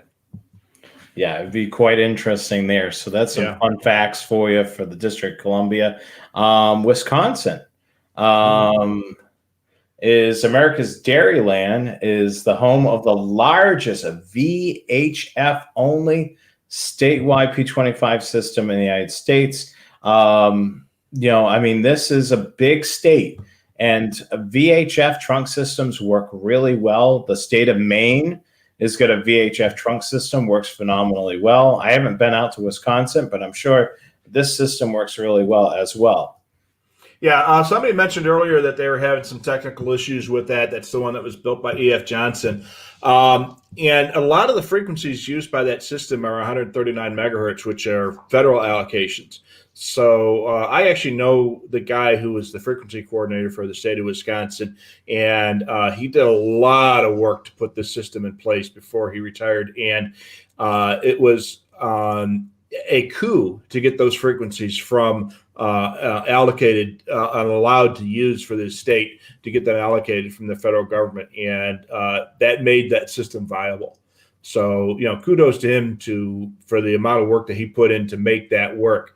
Obviously, there's some technical issues which you're going to have on any system this big, but and remember, most radio systems have a lifespan of about 15 to 20 years. And this system has been in place for at least 10 years or so. So they're already in the planning stages to update it and or replace it. So there's another one where the State Patrol radio IDs matches the super squad numbers. So that's again, the state police do that in Illinois and obviously Wisconsin. I wouldn't be surprised if that happens in a lot of places. Just makes life a lot easier. We did the same thing for my little police department. We had everybody had their own assigned radios, and it was tied to their star number. And so when star number 410 came up, they knew it was me talking because that's my badge number, and they didn't have to figure it out. And this makes a lot of sense for the state of Maine. It's a VHF high band, except for York County. I mean, down in York County, that's at the tip point of the state in the southern part, and that makes a lot of sense because there's a lot of VHF systems down there. So to prevent interference, using UHF, which is really a smart thing for them to do statewide. Down there to be able to use that, and then VHF high band up in the Northern Territory. Yeah, and depending on terrain, different frequencies work better in different areas. They had an issue where they were going to try to use 800 megahertz in parts of Arizona. And they had a big problem in the Flagstaff area. They have a lot of pine trees, which Flagstaff is up around 7,000 feet up in the mountains. And they have a lot of pine trees. Well, pine tree needles are about that long, which is also what a quarter wave antenna will be for on 800 megahertz. And they had some problems making the technology work because the pine trees are absorbing the signal because of the wavelength of the antenna. I mean, an odd situation, but that's why you don't see Arizona using a lot of 800 megahertz in Flagstaff. I think they probably overcome that now, but that was the problem they had 20 years ago. That's for sure. I mean, crazy things like that can definitely create a huge issue. We wanted to make sure to remind you watching right now on our YouTube channel, make sure you hit the subscribe button. Do that right now. We're trying to reach 1,000 subscribers, so help us do that. So if you haven't already, hit the subscribe button. We would love to have you join us as a subscriber to our YouTube channel. Yep. And Antonio reminds us it was actually Arlington County, Virginia, that used to be part of D.C., not Alexandria. That was my mistake. I just had a brain fade. So, it was Arlington that used to be part of Virginia. And that's why if you take a look at the borders, except for a part of it, most of it is that extension of that diamond shape that Washington, D.C. used to be. And I'll show that slide one more time so we can see the shape of the state. There it is right there. Yeah. Yeah. So if you take that and follow those diamond points to their natural extension, you'll see what DC used to be. And then they gave that back to Virginia before the Civil War, which is probably a good thing since Virginia succeeded during the Civil War. So, and that became Arlington. In fact, there were 3 counties in the District of Columbia: Arlington County on the Virginia side, Georgetown County on the northwest, and Washington County on the southeast. And that's your geography lesson for today. Yes. So learning about scanners and learning about, geography, you never know what you're going to learn here tonight on the scanner guys. So That's right. always a good time, um, we want to make sure we remind you of a couple of things, and then we'll start answering some of your questions. Let me just pull that off. The scanner guys are always brought to you by Scanner Master. So you want to make sure that you shop them online at scannermaster.com. They're open 24/7 online. If you've got questions or you have a question that wasn't answered tonight, or you have a question that you think would be too lengthy to ask, give us a call at 1-800-722-6637. We're open Monday through Friday from 10 a.m. to 4 p.m. Eastern Time. If you want to email, do it at this email address with all your scanner questions, support@scannermaster.com. That's support@scannermaster.com. Yep. And you can send emails 24/7. Yes, you can send emails 24/7. Doesn't mean it's going to be answered in the middle of the night, but No, you can send it. Next week, I don't get that bored. no, when I was working the email box, I didn't get that bored either. So next week's broadcast, the last broadcast of the month for August the 26th, pick your mode. Not pick your nose, but pick your mode. We're going to talk about all those various modes that your scanner has: FM, AM, FM wide, FM narrow. We're going to talk all about them and how they play into various things that you listen to. So we'll be live here at 8 p.m. Eastern Time, 5 p.m. Pacific. So make sure you tune in. We can't wait for you to join us for that broadcast. And we are launching our new show on the Train Aficionado YouTube account. This is Train Aficionado Live, hosted by myself and Rich Carlson, premiering Monday, September the 7th, 8 p.m. Eastern Time, 5 p.m. Pacific. So our new fall lineup is coming to YouTube. So you'll still see us on Wednesday nights. And then the first Monday night of each month, we'll be talking trains, rail fanning. We'll have guests. We will have a lot of fun, some cool pictures. We'll even look back at some forgotten railroads. So this is going to be an interesting show. If you have a little bit of interest in trains, or anything with transportation, tune in. I mean, we're gonna have a lot of fun. You don't have to be a rail fan to watch. It'll be quite educational. So we're gonna teach everybody all about the various things that we've learned over the years. Cover some cool topics and some great interviews. So make sure you join us for the new show coming this fall. And we're always looking for your stupid scanner tricks and your shack photos. Send those to us, thescannerguys@gmail.com, thescannerguys@gmail.com. And don't forget to follow, like, and subscribe to my social media for Train Aficionado. You want to follow us on Facebook and Instagram and Twitter, and as well on our YouTube channel. Make sure you subscribe there so you don't miss our premiere show on September the 7th. That's a Monday night. And I was doing some research asking you for one of the questions, so that's why you're hearing the noise. Follow and like, subscribe to Scanner Master as well on Facebook, Twitter, and YouTube, and the Scanner Guys on Facebook, Twitter, YouTube, and Instagram. So make sure you do that as well. We're going to dive into our question and answer segment right now. Rich is busy trying to find some answers to some of those questions that are out there. So what do we got going on tonight for questions? All right, well, I want to check in. We got a bunch of check-ins, a bunch of our regulars. Chris and John and Will were the early ones, so hello to you guys. We got a lot of our regular guys checking in, so everybody, hello, good morning, good evening, wherever you happen to be. A couple people mentioned our show last week with Phil. That was a good show. Yes, it was. We had a lot of fun, and we've had a lot of comments about our show with Phil Lichtenberger. last week. So that was a very successful, very fun show. So, Chris asks how 911 knows where you are. He's in Clinton County.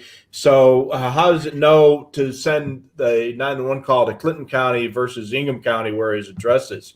So it depends on the type of phone you're calling from. If you're calling from what's called a wireline phone, which is like an old phone that's wired into your house, those are done by billing, the billing information. And when you set up your phone bill, you get an address of the service address, and that information is sent along with the call, and then that information is used to route the call to the proper 911 answering point. If you're on a cellular phone, it works quite a bit differently.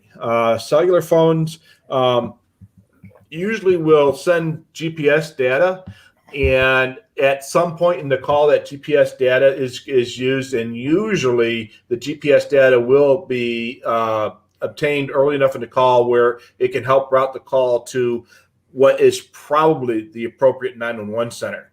Older technology, and sometimes the data is not available. It depends on the tower site that you get that the 911 call is routed into. And then if it doesn't have GPS data or it's unable to figure out where it is, it'll route it based on the tower site to the 911 center that covers that particular tower site location. And then the 911 operator will determine the location. And that's why when they answer 911, the question and the way they answer it is 911, where is your emergency? And they don't care what's going on until they find out where you are, because they can't do anything until they know where you are. So once they find out the location, then they'll figure out what's going on and who to send.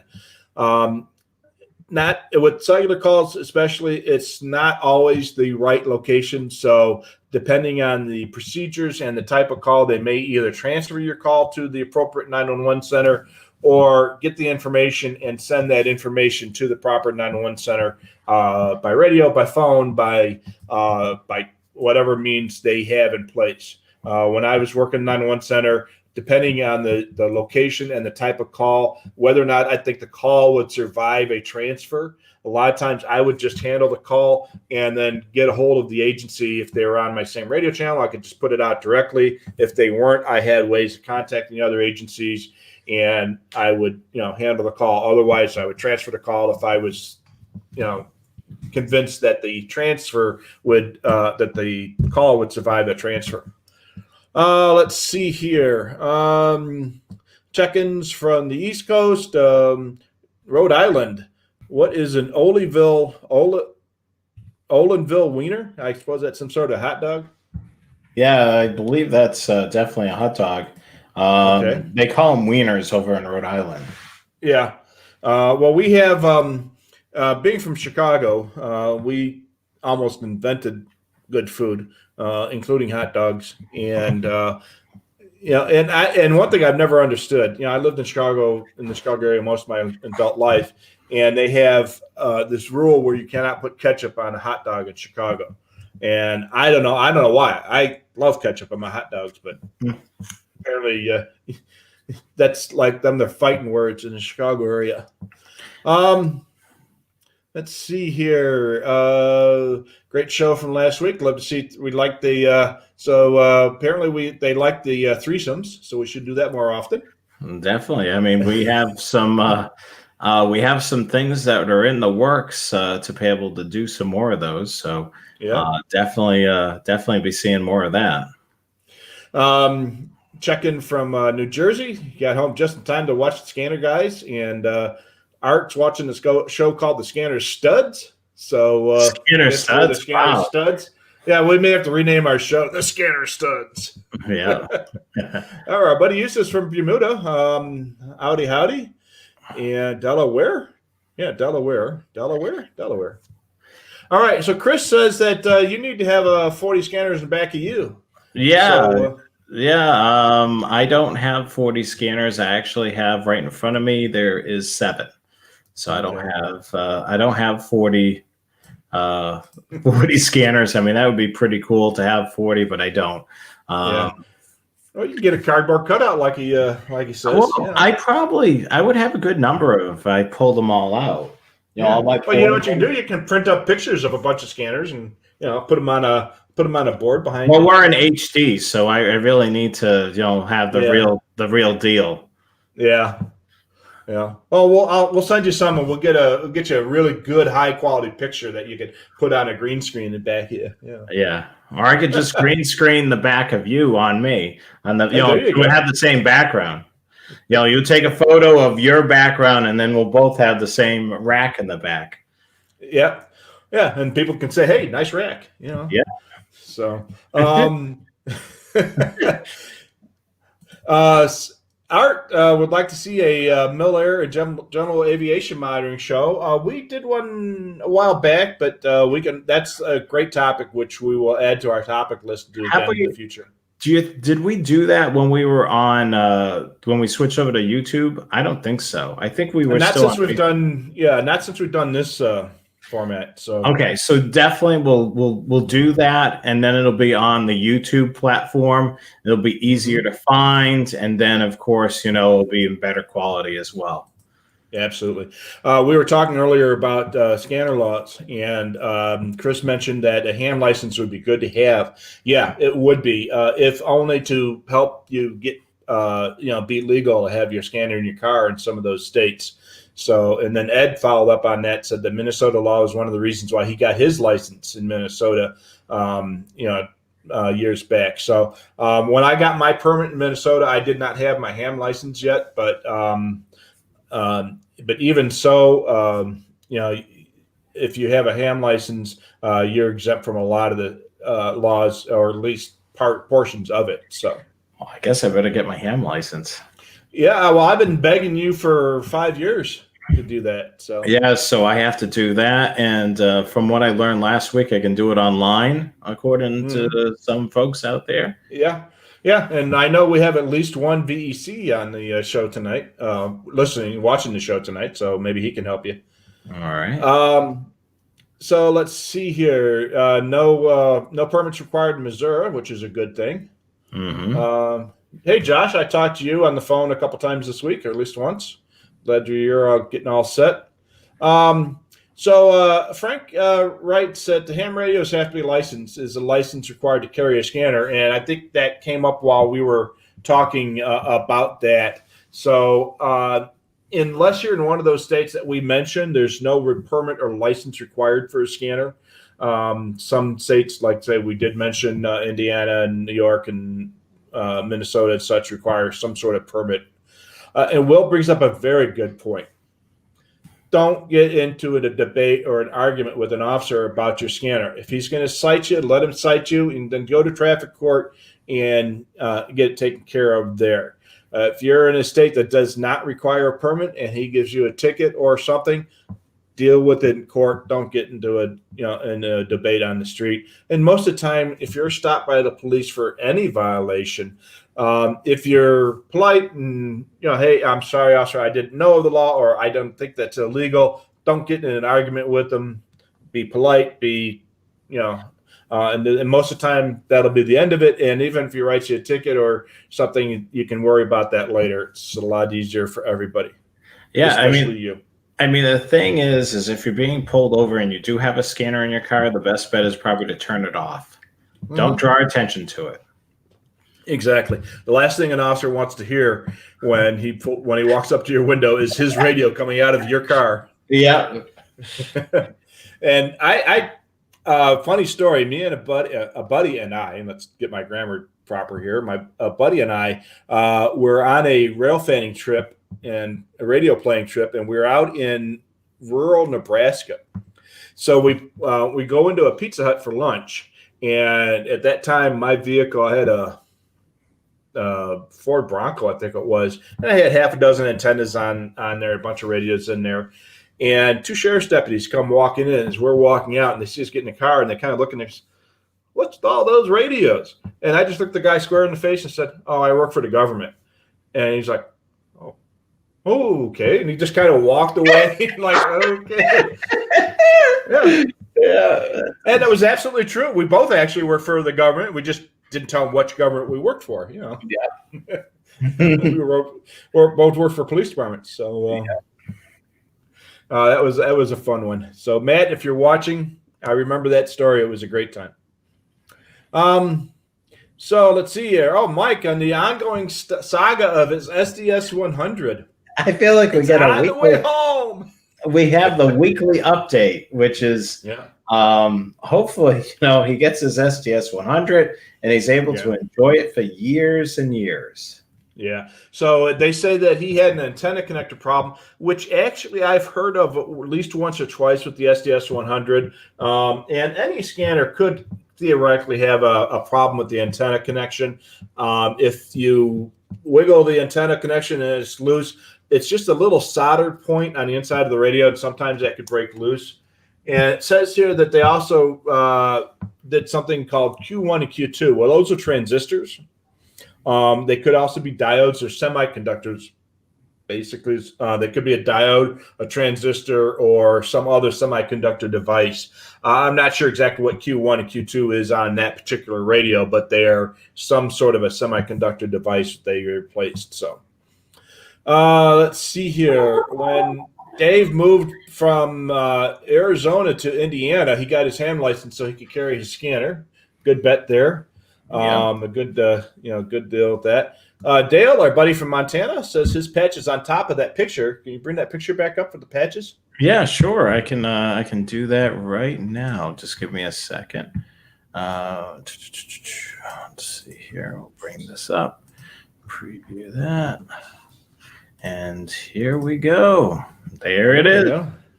Yeah, and where is the Montana patch? He says it's on top. Oh, there it is. I see it. Yeah, that's right.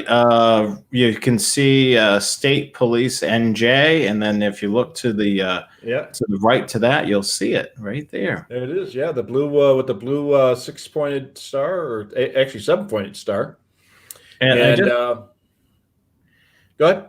Just want to remind people that I grabbed this image off of Murphy's Police and Fire patch website. So if you're looking for patches, go to Murphy's Police and Fire and tell them that the scanner guys sent you.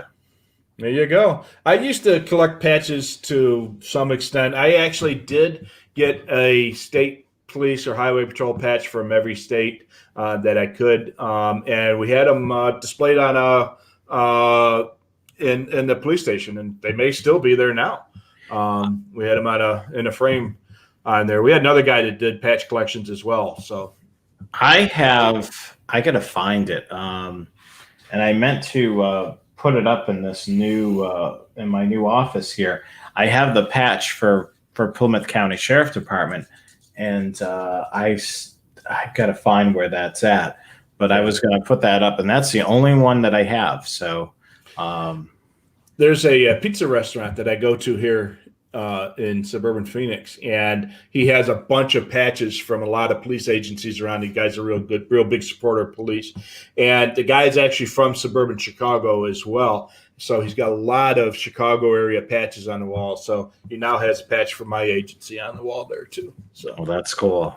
Yeah, and a couple of our neighbors. In fact, I got a buddy of mine who lives not far from there who goes there all the time, and he gave him a patch for his department, which was the next one over from us. So, oh, that's cool. Yeah, he's the North Shore is well represented on the patch wall at Little Sicily's Pizza. That's cool. So Bob asked the question: is a Bofang considered a scanner? It's capable of transmitting on police and fire frequencies as well as ham radios. It's not considered a scanner. It's a cheap, trashy radio that you'd never bother fixing. Trashy radio. They actually work pretty well. You can buy them for $30 on eBay and stuff like that. They don't do any type of trunking or digital. They're just pretty much a toy. But they do what a lot of people who are buying them want them to do, and it allows you to transmit on frequencies, which can get you in big trouble. You may not, under any circumstances, transmit on any radio frequency that you're not licensed and authorized to do so. So if you buy a Bofang and you're a ham radio operator, use them on ham radio frequencies, and you can use them to listen to non-ham frequencies. That's fine. But do not, under any circumstances, think that that would allow you to transmit on police frequencies or fire frequencies or railroad frequencies. You do that and you get caught, there's no mercy for you. You don't do it. And it's wrong. And you're going to get arrested for it if you do. So don't do that. Don't do that at all. And he also mentions Unication. Unication is a great product and a great tool. We both have them and we both love them. We used to sell them, and they do one thing very well. They monitor P25 digital systems very well. They're intended as a professional paging solution for fire departments and so forth. But the scanner hobbyists have figured out that they are very useful for scanning, and they're a great tool for that. But they're very expensive and they're very difficult to program compared to a scanner. So they have some advantages, but they have some disadvantages as well. Let's see here. So Harold has an SES 200. Can you recommend an outdoor antenna? So he's basically listening to trunking channels and the local police. He lives up in the mountains of Western North Carolina. So elevation is your friend when it comes to antennas in most circumstances.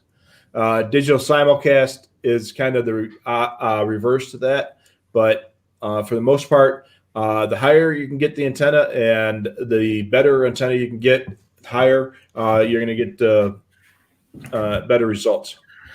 So for him, I would say, like if he's trying to monitor something far away on the Viper system, maybe trying a beam antenna with one of those directional turners. Mm-hmm. The good thing about getting that is you can control the turn of the antenna down in your hobby room, and you can keep turning it until you get a perfect signal. So a beam antenna probably be good, having that elevation. The other thing that you may want to look at if you're trying to monitor things that are other bands, maybe an all-band antenna. You may want to do maybe one or two antennas, depending on what you're looking to monitor. That's key, depending on what you are looking to monitor. Like for instance, if I was out there, I would want an antenna for the railroads. So I would do something that works really well on VHF. So I would look at some VHF top performing antennas. So that's definitely key. What are you looking to monitor? And whether or not you want a wideband antenna or you're looking to just get a particular antenna that works really well in one band. Yeah. And, if you're going to go to the expense of putting up a tower and putting up an antenna on a tower, it's not going to cost you that much more money to run two antennas on that tower, run two separate coaxes down, and then it's easy thing to do is reach on the back of the radio and swap coax A to coax B if you wanted to change antennas and see about that. Or if you've got two different scanners. Now, you can use the same antenna on multiple scanners with a multi-coupler, but if you can put up one antenna, you can probably put up two if you have a varied interest. So you could put up a disc cone and a beam or what have you and just swap them. Yeah, and that's what when I was in Massachusetts, because the Mass State Police were on an 800 megahertz system and everyone else was on VHF or UHF, what I ended up doing is having the ability to have multiple scanners. I had one scanner dedicated to the 800 megahertz stuff. And then I had another scanner that was dedicated to everything else. So if you do have multiple scanners, you may want to program it accordingly. So you have certain scanners connected to certain antennas for certain bands. Yeah. And you can try different scanners on different antennas on different bands. And you might find, let's say you have two 536s in your stack. You might find that one of them works better on VHF and the other one works better on 800 or vice versa. And even if you have two radios of the same model, you might have variation on which radio works better on certain frequencies. So do some experimenting. Les is up in Toronto, and he says no license or permit is needed. And from what I understand, that's true of Canada in general, with a caveat. There is a law in Canada about digital you need a license for digital. But as far as I know, it's never been enforced. It's just one of those laws that are there that they just don't enforce. It's like driving barefoot or something like that. There might be a law that actually mentions that, but I don't think anybody actually enforces it. So, as far as I know, there are no enforced rules about scanners in Canada. And a lot of law enforcement in Canada is encrypted anyway, much more so than in the U.S. South Dakota used to use 39 megahertz, and there'd be some good skips. So, yeah, there were several states that used 39 megahertz extensively. South Dakota, Nebraska, Ohio, California, a lot of the sheriff's department. LA Sheriff was using 39 megahertz for years until not too long ago, the last 15 years. But yeah, South Dakota and Nebraska was the one that I spent a lot of time listening to. They had like a state law channel on 39 megahertz, a state fire channel on 39 megahertz, a state public works department on 39 megahertz that every police, fire, and or public works agency had. And some of them still did their daily dispatch on those up until recently. Frank asks what P25 is. So P25 is a form of digital. It's also a format for trunking. So in the mode context, it is a digital mode that uses a certain digital codec. It was developed by APCO and partners and private partners. So that's P25, the digital mode. There's P25, the trunking standard, which uses a 9600 baud trunking control data and certain other parameters. So, when you're talking P25 mode, you're talking about a digital mode. When you're talking P25 trunking, you're talking just about a specific standard, technical standards for trunking. Dale, can't have a show without talking about Dale or talking to Dale. Idaho is still using a mixed P25 and UHF. So some areas of Idaho is still using the older UHF system, and some of it has switched over to the state digital system. And you'll find that true on a lot of the states that we kind of generalized at. The predominant system is the one that we listed, but there are some pockets and areas that still use either the older technology or something newer that we haven't mentioned yet. Yeah, I mean, basically that was geared towards, what the state police or highway patrol is running in the state. And then a lot of times the local municipalities may follow suit and become a subscriber on that system. Yeah, and there are some of the state patrol units in the state highway patrol up there that are still using the old UHF channels. The digital systems may not be fully built out, or it may not have the type of coverage required to use it yet full time in some areas. We had the same problem with the STARCOM in Illinois. Some agencies had been on STARCOM for 5 or 6 years, and before some state police districts moved over to it permanently because they were having some coverage issue that they were still working out. So Brian says his little town in Iowa still uses analog. Yeah, you're going to get that a lot of places. There's a lot of local agencies that are still using analog. Again, what we were talking about were mostly the state radio system that the state patrol and highway departments use. So there is a statewide P25 system in Iowa that's being built out. They may still be using some of their old VHF infrastructure in some areas for the state. And Iowa's got kind of a unique system is they have VHF repeaters called LEA, Law Enforcement Assistance, all throughout the state that is used to allow individual agencies to talk to each other. Dale, again in Montana, is using mix of P25 and VHF conventional. Let's see here. Missouri is mostly phase 1. There is some phase 2 stuff in the St. Louis area, and the system is listed as phase 2 for Missouri, Moswin, because it's phase 2 capable. When you look at the data channel on a P25 system, it will tell you whether or not it's phase 2 capable. Many systems that are listed as phase 2 actually operate in phase 1 mode. So that's when you got to look at the mode column in the talk group lists. If it shows D, like in David, that means it's phase 1. If it shows T, like in Tom, that means it's phase 2. So even though the system is listed as being phase 2, it might still be operating in phase 1 mode. The system that I work for my local area is listed as phase 2, but everybody's on it is still operating in phase 1.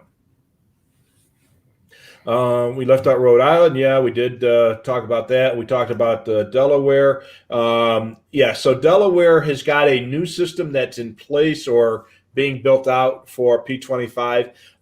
They haven't moved all the operations from the old P16 system, the digital analog mix system, but they are starting to switch over to the new Delwin system, which is going to be P25. Dale says the UCAN system that we were talking about in Utah earlier was a great system. Like I say, last time I was up there, it sounded great. We spent some time up in St. George, and then from there we drove around a little bit, and yeah, it did sound pretty good. Let's see here. We talked about that. All right, so Dave is in Buffalo, and he's got a question about a 996. Oh, we already talked about that. Yeah. But he had another question down the road, so we'll get to that one in a minute. And let's see here. So we already talked about Joe's comment about Wiscom. Mm-hmm. And okay, so Roger he's not a rail fan, but he went to the UP's North Platte yard on his way back from Sturgis, on his way back to Massachusetts. It's huge there. So if you ever find yourself in the North Platte area of basically central Nebraska, they have a visitor center there. You might want to check before you go because see whether or not they're open with this with the COVID thing. But they have a visitor center there, and they have this huge tower that you can go to. It's got an elevator, brings you up like 8 stories high, and you can get it's a big all-around tower. You can see for miles, but it's right there at the edge of the railroad yard. And it's right next to the diesel facility. So you can see hundreds of diesel locomotives. You can see the yard operations. They got a hump operation. They got yard switchers moving all over the place. You got road trains going back and forth through the yard. If you've ever get a chance to go there, it's worth spending an afternoon there. Rich, just so people don't take that a wrong way, what is hump operations for some of our non-rail fan enthusiasts? Yeah. All right. So when you are humping cars in a railroad context, it means that you're actually taking a locomotive and you're pushing railroad cars up over a hill called a hump, like a camel's hump. That's where they get the term from, not anything else. And at the top of the hill, they release the cars and they start going down the hill. Now they're being led by gravity down the hill. And midway down the hill, there's a bunch of railroad switches, track switches that they set up nowadays it's done by computer. Back in the old days, it was done manually, but now it's all done by computer. So the hump master is sitting up in a control tower and he presses a button. Okay, I want this car to go to track number 7, and he punches a button that goes to track 7, and it lines all the switches. So as that car goes down the hill, it automatically gets switched to track number 7. And so they take a train that comes in from Los Angeles to this yard in North Platte, Nebraska, in the middle of the country. They break that train up. They push the cars over the top of his hump and down there, and they sort the car. And so the cars from track number 7 go to Chicago. The cars from track number 6 go to Atlanta. The cars from track number 4 go to Denver. So they sort the cars that way. It used to be a really popular, common thing to have hump yards in certain, locations around the country. But a lot of that stuff is gone now, and there are only a dozen maybe large hump yards around the country. That happens to be one of the bigger ones. You got a couple big ones in the Chicago area. You got some in in different areas of the country, but that's a huge one, and that's the one that has the best visitor center that you go to. Yeah, and works safely. And there is a mechanism to slow the cars down, so it doesn't just go speeding and colliding into cars that are already there. There is a mechanism. Yeah. And, this is a perfect segue. We want to remind you that if you want to learn more about trains and rail fanning, to join us for the premiere of Train Aficionado Live, hosted by myself and Rich Carlson, premiering Monday, September the 7th, 8 p.m. Eastern Time and 5 p.m. Pacific. We could actually show... I do have a show opening, which is pretty cool. I mean, we may actually show that towards the end of the broadcast, so I don't lose my place on the comments. So yeah, make sure you mark your calendar. Subscribe to the Train Aficionado YouTube account. That'll be the first Monday of every month. So if you have somewhat of an interest of trains, definitely tune in. If you know people that are in your family or friends that are interested in trains, let them know. I mean, it should be a really good show. It'll be the first Monday of every month right on YouTube. Yeah, that's going to be a lot of fun. If you like our radio show and you like trains, you'll love that. Yes. So, but like I say, if you ever get a chance to go there, it's a great place to safely watch the hump operations. There are very few places where a civilian, non-railroad employee can go and watch the yard operations, and it's fascinating. Even my wife, who's not a train nut by any stretch of the imagination, she was fascinated by that, and she's asked me, "Okay, what does this do? What does that do? How does this work?" And so I spent an hour explaining to her how all this stuff works. She was, "That's cool." Yeah, I mean, the thing is most of these railroad yards are in the middle of the woods. So even if there's not an ability to be able to look in on it. And of course, with that location, that's on my bucket list. I definitely want to go there and be able to see that. That would be totally awesome. Now, being Nebraska, it's not in the middle of the woods. It's in the middle of the prairie. So they don't have woods out there. They have prairies. Yeah. Well, over in this section of the country. Yeah, but you're Northeasterners, guys. You don't know the Midwest. So, so let's see here. Beautiful part of the country. He did go for Bike Week, which I imagine is why he was going to Sturgis. I mean, why else would you go to Sturgis in August? Except for going for Bike Week. You've never been out there. Well, you're not a motorcycle driver. No, I might be eventually. Yeah. I've actually been to Sturgis. It was a long, long time ago. It was crazy. And it was one of my bucket list things. And I've done it once, and that's enough for me now. I'm getting too old for that kind of stuff. Well, I can't, sitting on a motorcycle for 3 days is, and then 3 days there, and then walking around a bar. Basically, it's a huge outdoor bar with 10,000 guys. It's just not. It was fun, but it's not my thing to do every year anymore. Yeah. So Brian said he looked through the New York State penal codes, and there was nothing there that he could find to prohibit the possession of a scanner unless you're committing a crime. So there are laws in New York State about possession. I'd have to look it up, but if you're going to be there, check the laws locally. And there are internet sites that will talk about that. There is something. I just I can't find it right now, but there was something there. And there are laws about possessing a scanner in the state of New York. So just look for that. All right, so Dave has got a great question about NXDN. So he's got a NXDN single channel system. He's got the correct RAN entered, which is kind of like a NXDN version of a PL code, but the radio doesn't stop in the system. So he's got set up ID scan.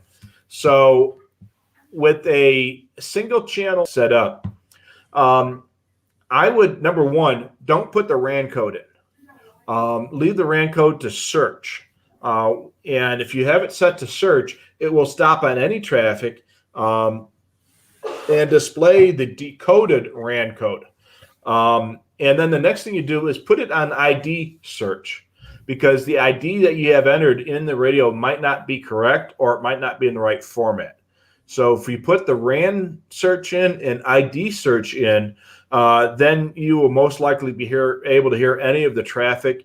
And then you can compare what you have to what is being displayed on the radio, and it might not be the right code, right talk group ID, or the right format.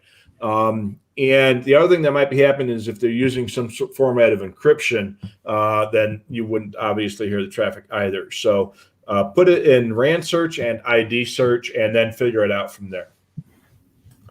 Let's see here. A lot of the stuff we've already talked about.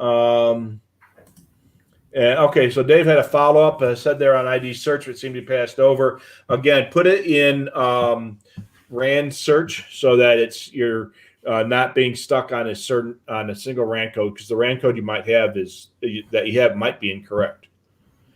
Let's see here. We talked about a lot of this other stuff already. Glenn asks why there's over 80 viewers but only 10 likes. So on our YouTube, when you look at the YouTube page, we have 31 likes and we have over 70 viewers right now. So if you're watching on Facebook, you're going to get different numbers. And those numbers change from time to time. And those likes are on this particular show. We have, I don't know how many likes we have on our own general YouTube page, but we have, we're currently running about 31 likes now. What we want you to do is we want you to hit that subscribe button. You'll see that red button that says subscribe. Click it. That helps us, and you'll get a notification when we're live, and you'll know about what's going on. So hit that subscribe button now. Yeah, and especially on your YouTube homepage, let's say if you have a landing page, we will display all of our past videos. Typically, if any of those channels that you subscribe to, we're going to pop up in your homepage, so you'll see that, let's say if you missed a Scanner Guys show and you forgot to tune in, and then you'll say, oh, wait a minute. Yeah, I got to watch that. So definitely subscribe. We're trying to reach about 1,000 subscribers. Hopefully by the end of the month. I know we can do it. So make sure you hit the subscribe button. We would love for you to be a part of our YouTube channel. This is where we're going to be. If you're going to be following us on Train Aficionado for that show, definitely hit the subscribe button on the Train Aficionado YouTube page as well. Absolutely. Going on here, Dave Pett is in Chile, and he says it's all P25 encrypted. He's got one scanner, one unit in scanner, and he says hello from Chile. So, a lot of foreign countries, foreign to us anyway, they use a lot more encryption than they use here in the States. Some countries do. So, a lot of law enforcement here in the U.S. is encrypted. A lot more of it in Canada is encrypted. And some other countries like Chile and other locations, some of them are using more encryption than they use here. But unfortunately, encryption these days is part of it. So if they're encrypted in your area, that you're going to have to start listening to other stuff to satiate your hobby for sure. Dale brings up an interesting question. Wonder how FirstNet is going to change the land mobile radio world as agencies start drinking the FirstNet Kool-Aid and start dumping their conventional systems. So FirstNet is a cellular type system that basically mimics a commercial cellular system. It allows you to do voice with like a cell phone.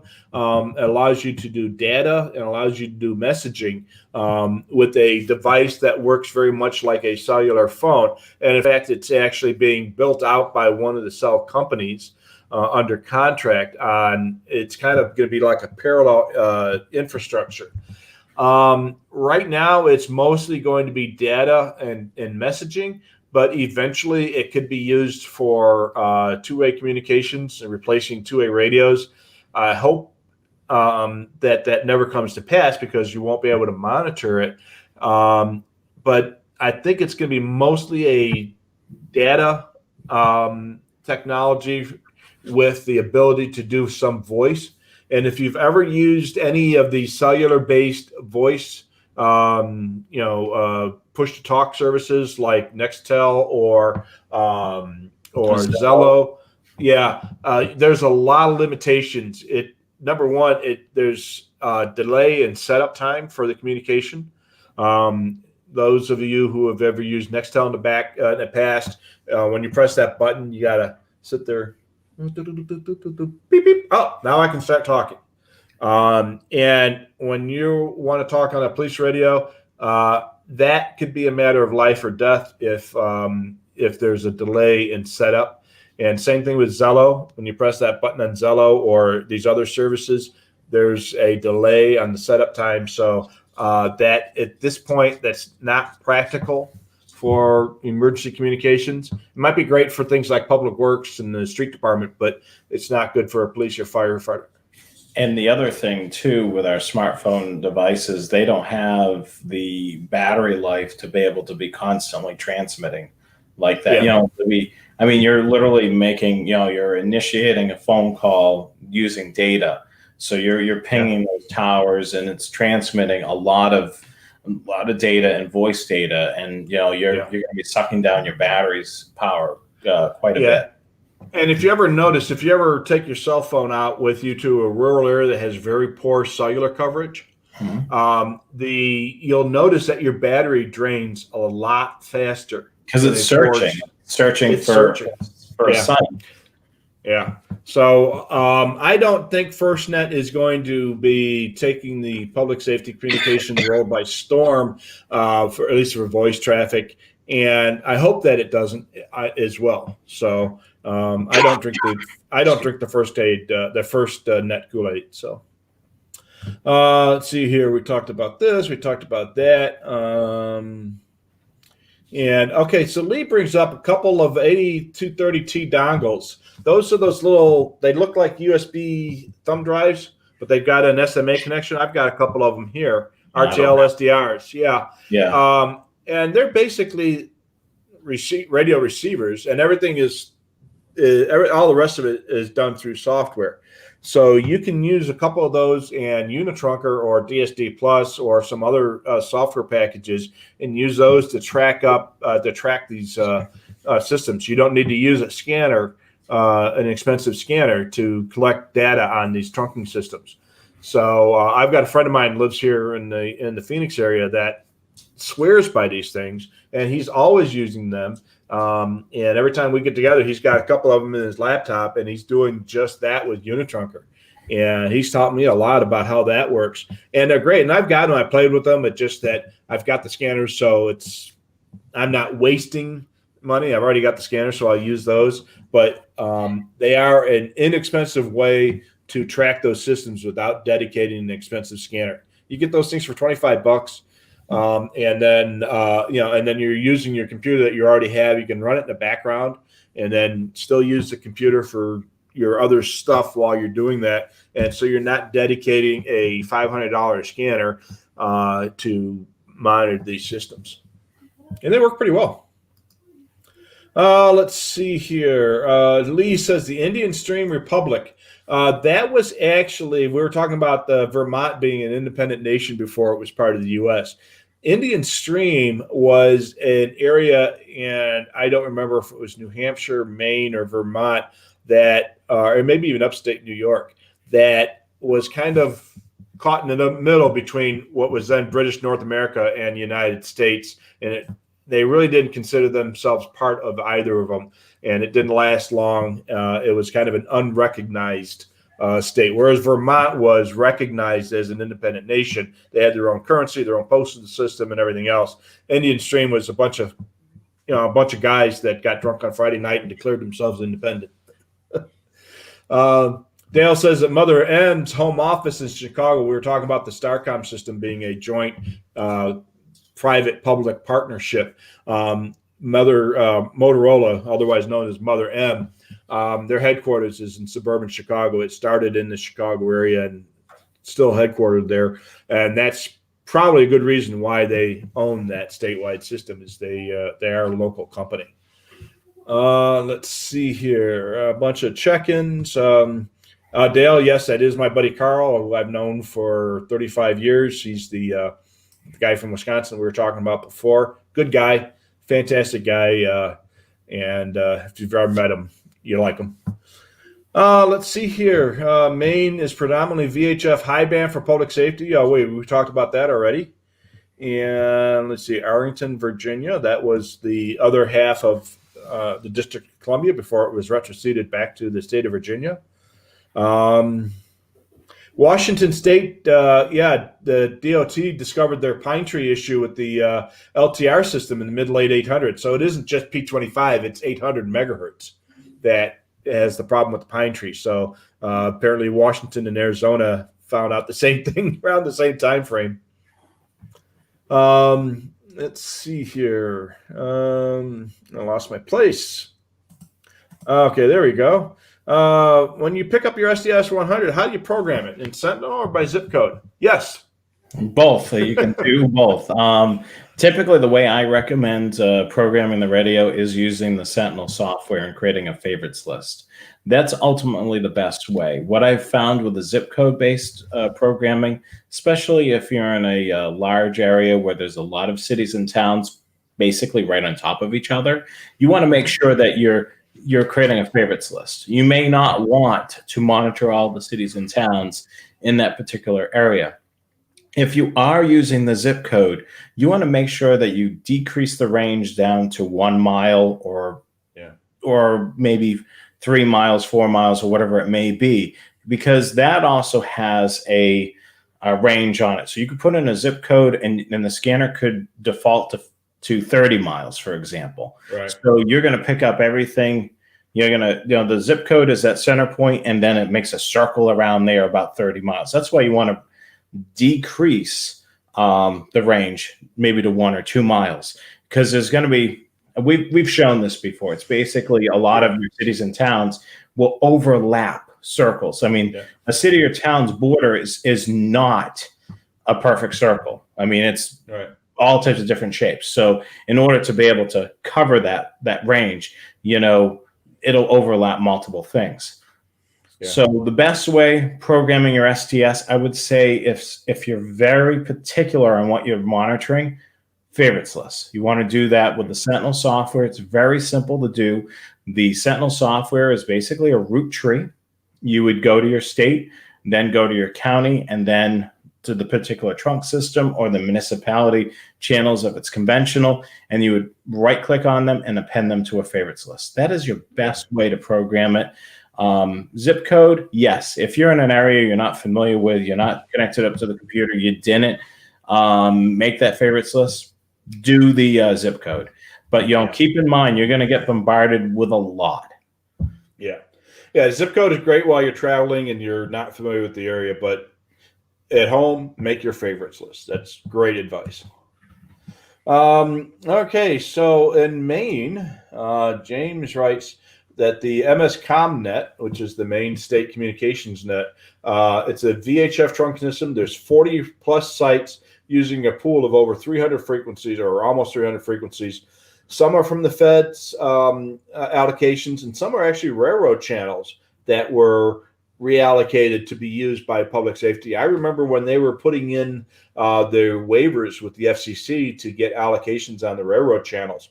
Since there's very limited railroad service in Maine, being in the corner of the country, you have a couple of railroad lines that go there or come from there, but very few that actually go through.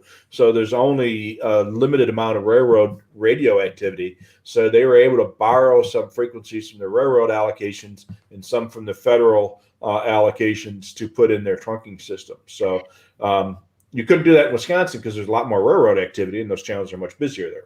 When I was in Massachusetts, when I was running the railroad service search, occasionally I would pick up some data, or even the control channel. If the control channel was assigned to one of those railroad channels, I would pick up a little bit of skip. So, like if you're from the New England area and you're hearing something funky on the radio and you're doing the railroad service search, it could more than likely be a part of that system. Yeah. Now, the railroad frequencies are generally used mostly just for railroads these days, which is kind of unusual. A lot of services have kind of mixed their things up. But with that being said, there are some railroad channels that are used for non-railroad activity. Years ago, up in the area of Rockford, which is about 100 miles outside of Chicago, all of a sudden a plumbing company popped up on a railroad frequency, and on a railroad frequency that was used by a railroad 20 miles north of there, just over the line in Wisconsin. And everybody's like, oh, there's some rogue out there. Well, eventually we found, and this was before you had easy access to the internet for license applications and such, that they actually had a license on a railroad allocation for this plumbing company. And how they got that license on that frequency, somebody made a mistake, but they were legal, they were licensed, and as far as I know, they may still be using it. But yeah, there was it happens, and you're going to see that in some areas where you're going to get an allocation for a railroad channel, which for a non-rail operation, and Maine is a great example of that. So a question from Kevin, and this is one I was doing some research on. Is there a way to rename a favorites list that's already created? I know the answer to that. There's actually a quick button on the top of the software which allows you, once you have it highlighted, that particular favorites list, you can click on it and a dialog box will pop up and you will be able to type right into it. So yes, you can actually rename everything if you want to. On the favorites list, if you right click on it, you can edit the whole entire favorites list. You can edit the system, the department names. You can edit everything. So can you actually edit the name of the favorites list? I know you can change the names of the systems within the favorites list, but yes, can you change the favorites list? You can? Okay. Yeah, I can't. Unfortunately, if I was on a Windows-based machine, I would be able to show you. Rich, are you running? Yeah. What are you running the software on this evening? Are you running this on? I'm on the Mac, but I've also got my Windows computer right here, and I've got Sentinel on here. You can't share. Not on that one. No. Okay. At some point, Rich is able to. Right now, I'm operating strictly on Mac, so I would have to have Parallels to be able to show you guys, but I can show you. Unfortunately, there's an icon that's on the software. Oh, there it is. Yeah, there it is. Okay, so all right, so when you go to the Sentinel software, you click on the favorites list. There's 2 rows of buttons on the upper section. The third button down is when you hover over it, it's rename favorites list. So when you click on it, it then allows you to edit that favorites list name.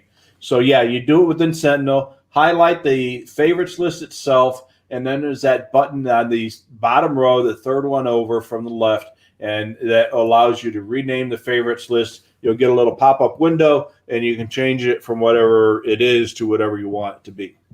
Yeah, and I've done that a lot. I've when I create favorites lists for a lot of my radios, I have a whole bunch of. I have my 536s, of course, the STSs, and I come up with naming schemes. So it's easy to find. Certain favorites lists. I end up having a ton of favorites lists in these radios because I want to configure them differently, and I use that all the time. Now, see, the reason I didn't know about that until you mentioned it is because I'm so good that I never have to change. I never make a mistake. So mine's always perfect. So I never have to worry about it. I'm always reconfiguring my radios and changing things around. So yeah. I reconfigure my radios physically. I very rarely change the programming on them. Oh, I love changing the programming on it because I refresh the programming. Usually, the last several times that I've done reprogramming, I usually, start them all up and I've got them running and I get a high-speed chase or I get something stretched, like, oh, wow, like, good timing, so usually something crazy will happen. But yeah, that's a cool thing, Kevin. At some point, we'll do a show with an overview of the Sentinel software just so people can know the little things like that. I mean, there's a lot. I mean, the Sentinel software is pretty basic, but there's a lot of good functionality with the software. So that's something that we can certainly go over. At some point, I will have a newer setup here, and I'll probably run my Mac with and Windows, and then be able to do a share screen and be able to show you guys what that will all look like. Absolutely. Ed has a good show suggestion. Would there be an interest in a show regarding encryption? We were talking about that earlier, and he asked if anybody has ever heard of an agency reversing their decision to encrypt. Yes. There have been a few. And I would suspect nowadays, with people looking for more transparency from law enforcement, there might be some agencies that are driven to take encryption off their radios, as well as many agencies that are going to encryption on their radios, because of the some of the unrest or some of the issues. But some agencies may actually take the encryption off to increase openness. That's the hope, anyway. And then the next comment down, Orange County said they're going to be removing their encryption, but they've announced that close to a year ago, and it hasn't happened yet. But that's what their plans are. But it's going to take a lot of work, supposedly, and I'm sure that they've got more important things to consider right now than reprogramming all the radios to remove encryption from the fire department channels. It's unusual for fire departments to encrypt, much less encryption on fire channels than there are police channels, of course. But there are a few places where the fire channels are encrypted. So yeah, I mean, DC is one of those where the fire department's encrypted. I've seen a department in Massachusetts that was using encryption for years, and a friend of mine, I haven't spoken to him in years. I believe he passed away. He was up in age. He was one of our loyal scanner customers, and he resided in that town, and he communicated with some of the police officers about the encryption because he wasn't able to monitor it. He said, as soon as so-and-so becomes chief of police, the encryption will go away. Sure enough, shortly after that particular gentleman took over being police chief, the encryption was turned off and it was left off. I mean, you will see that. It could be something as simple as the powers that be at top. I've talked to a police chief that came into Scanner Master, which was a few towns outside of Holliston, and they've talked to him about encryption, and he said, "I'm not encrypting. I mean, I want transparency. I want the public to be able to hear what's going on with their taxpayers' dollars. Not running, anything that that shouldn't be heard over the public airwaves, and they want to keep it that way. So it really depends." In my view, dispatch channels should be open, and they should have the ability to go to an encrypted channel for a specific situation, but the main traffic should be open. Steve had asked if he could walk into our store, and we no longer have a retail store that you can go into.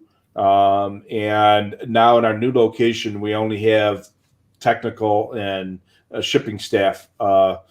You and I both work remotely. And, we're I'm in North Carolina, you're in Arizona, so it'd be hard for us to go to the store. That commute was a pain, man. I tell you, 1,500 miles a day back and forth was rough. By the time you get home, you got to go back. I mean, that one flight to Boston, ended up in Albany. So that'd be a heck of a commute. Yeah, your wife won't see you all week, and then by the time you get back, you'll be only there for a couple hours. Oh yeah, been there and done that. So, so no, unfortunately, we do not have a walk-in facility. So don't go to our place because you're not going to get in. Yeah, you're just going to. We no longer have the museum there, so. Yeah, the museum is currently in boxes down in the the warehouse. I had the privilege of boxing that all up, all the things that Rich went through. So Rich, set it up, and I put it away. So. Yeah, you undid all that work that I did. So well, it wasn't by choice. Yeah, that's true. It took me weeks.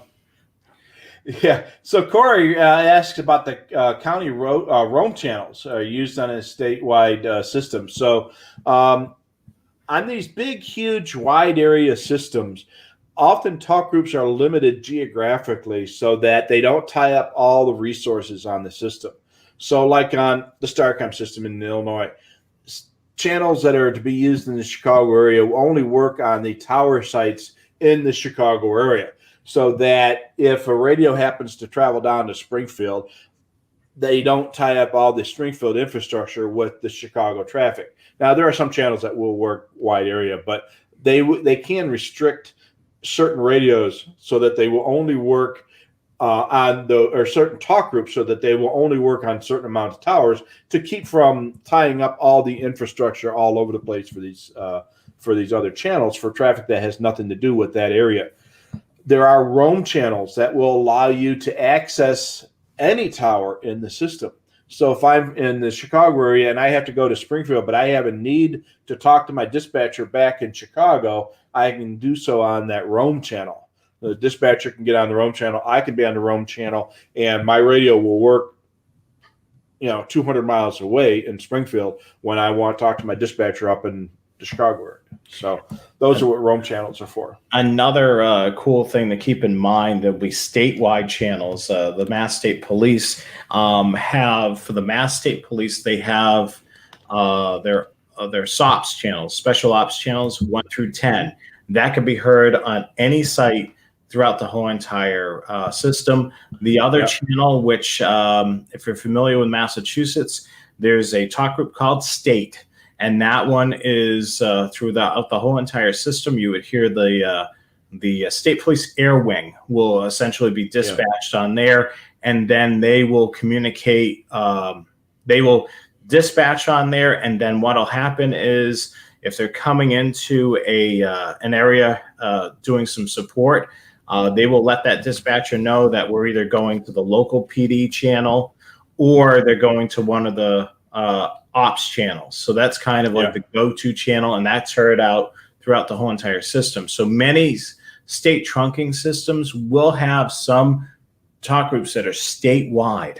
So those are very good to program in because take, for instance, Massachusetts. I was in Eastern Mass. So if there was something going out in Berkshire County, which is way out of Western Mass, I could hear the action going on because that talk group is available on every site. So I could hear a cert or an incident, going on completely out of my area, which is a cool thing to be able to do. So definitely create a favorites list or a scan list, for those statewide channels, because it may be great to pop on. If you know that there's something going on across the state, you'll be able to listen in on it. Yeah, absolutely. Sometimes those are used for mutual aid. Sometimes they're just used to give geographic ability to use them wide areas. So there's a lot of statewide channels. I noticed, Richard, you're as we're reaching 2 hours and 17 minutes, you're starting to slowly shrink. Yeah, no, I've got an ottoman that I sit on, that I put my feet up on, and when I put my feet up there, I start sliding down. I noticed that you started to. I thought you were starting to laugh, and I'm thinking, well, what's going on? I slowly see it. I can't even do it. You're slowly disappearing. I'm thinking now, or what I could do is I could just do this. I could just raise the desk. There I am, going down, down, down. Oh dear. So, all right, let's move on here while I reset my desk here. So let's see here. So Todd is looking for the bottom speaker plate for his 796D scanner. And he asked if Uniden still does parts for those. I don't know if they're going to have parts for a radio that old, but there is one guy I know that will probably have it. And if any of you guys know Jerry from G&G Communications, if Uniden doesn't have it, check with Jerry. It's called G&G Communications. He's in upstate New York, a little town called Leroy. And you can try him, and if he doesn't have the part, it probably can't be found. Otherwise, you're probably going to have to buy a 796 or a 785, which is going to be the same part. or even a 780 might work as well. I think it's all the same case style. And buy one for parts. Buy a non-working one. Look at Radio Reference and see if somebody's got one. But try Jerry at G&G Communications. If he's got it, then you'd be good, and he'll be able to sell it to you. He does buy a lot of used junk scanners for parts for that reason too. So Brian is in Iowa. He thinks a mobile or base scanner with a color touchscreen and detachable front head would be awesome. So yeah, imagine an SDS 200 with a removable head. And that pretty much describes Home Patrol too. Yeah, I mean that certainly does. I mean, a Home Patrol. I mean, the things that I would change on a Home Patrol, so it would be a remote head, is to have all the wires coming out of the rear versus the sides, because it kind of looks messy. If you've got UPS and you've got an external speaker and all that business, it kind of looks a little messy. Yeah, absolutely. So, we've been begging for that for years, but I'm not going to hold my breath for it. So Bob remembers that Bronco that I used to have. He'd been in it many times. One of my buddies from Chicago area. He's the guy that got me into the ICOM R7000, which I've had a couple of. We were up in Wisconsin. We went up to Green Bay, Wisconsin from the Chicago area during a snowstorm, of course, and lost my steering on the way back. So, was it a white one? That was No, it wasn't. It was actually a two-tone gray. Yeah. A little joke there. Yeah, no white Bronco. No OJ running around. No. Let's see here. So, mobile extenders. Yeah, so maybe we could talk about mobile extenders on a future show. So, just a quick and dirty on mobile extenders. Basically, what that does, it allows a portable radio to access the mobile radio in a car, so that if you're not in the car, you can talk on your portable radio. It gets picked up by a receiver in your car and then retransmitted over your higher power mobile radio. Very common for the state police to have. Sometimes sheriff's officers have them because they can't get portable coverage, but if they're within radio distance of their car, they can use the car as a mobile repeater. So we can talk about that and how those work. See here. So Joe is a volunteer officer, reserve officer. They have a huge patch collection. Very common. A lot of police departments will have patch collections on their walls, and it's not unusual for us to get emails or letters from other police agencies asking us to exchange patches. And we would, the town that I worked on would do that with other police departments. You send us one of your patches, we'll send you one of ours. So we had this huge patch collection on the wall. But the problem is nowadays those patches are expensive. They cost a couple of bucks a piece, and you buy a few hundred of them, you're spending a lot of money. So a lot of the patch collections now are privately owned, and there's a big hobby where they buy and sell and trade patches back and forth. So let's see here. So Dale follows up on the guy looking for the backplate for his 796. We talked about that. Yeah, it might be a tough call, but tough find. But there's a couple other options out there as well. Todd has got a 1/4-inch copper J-pole antenna.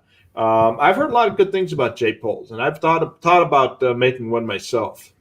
It's basically a J-shaped antenna, and it's got some electrical qualities that make it work pretty well. So.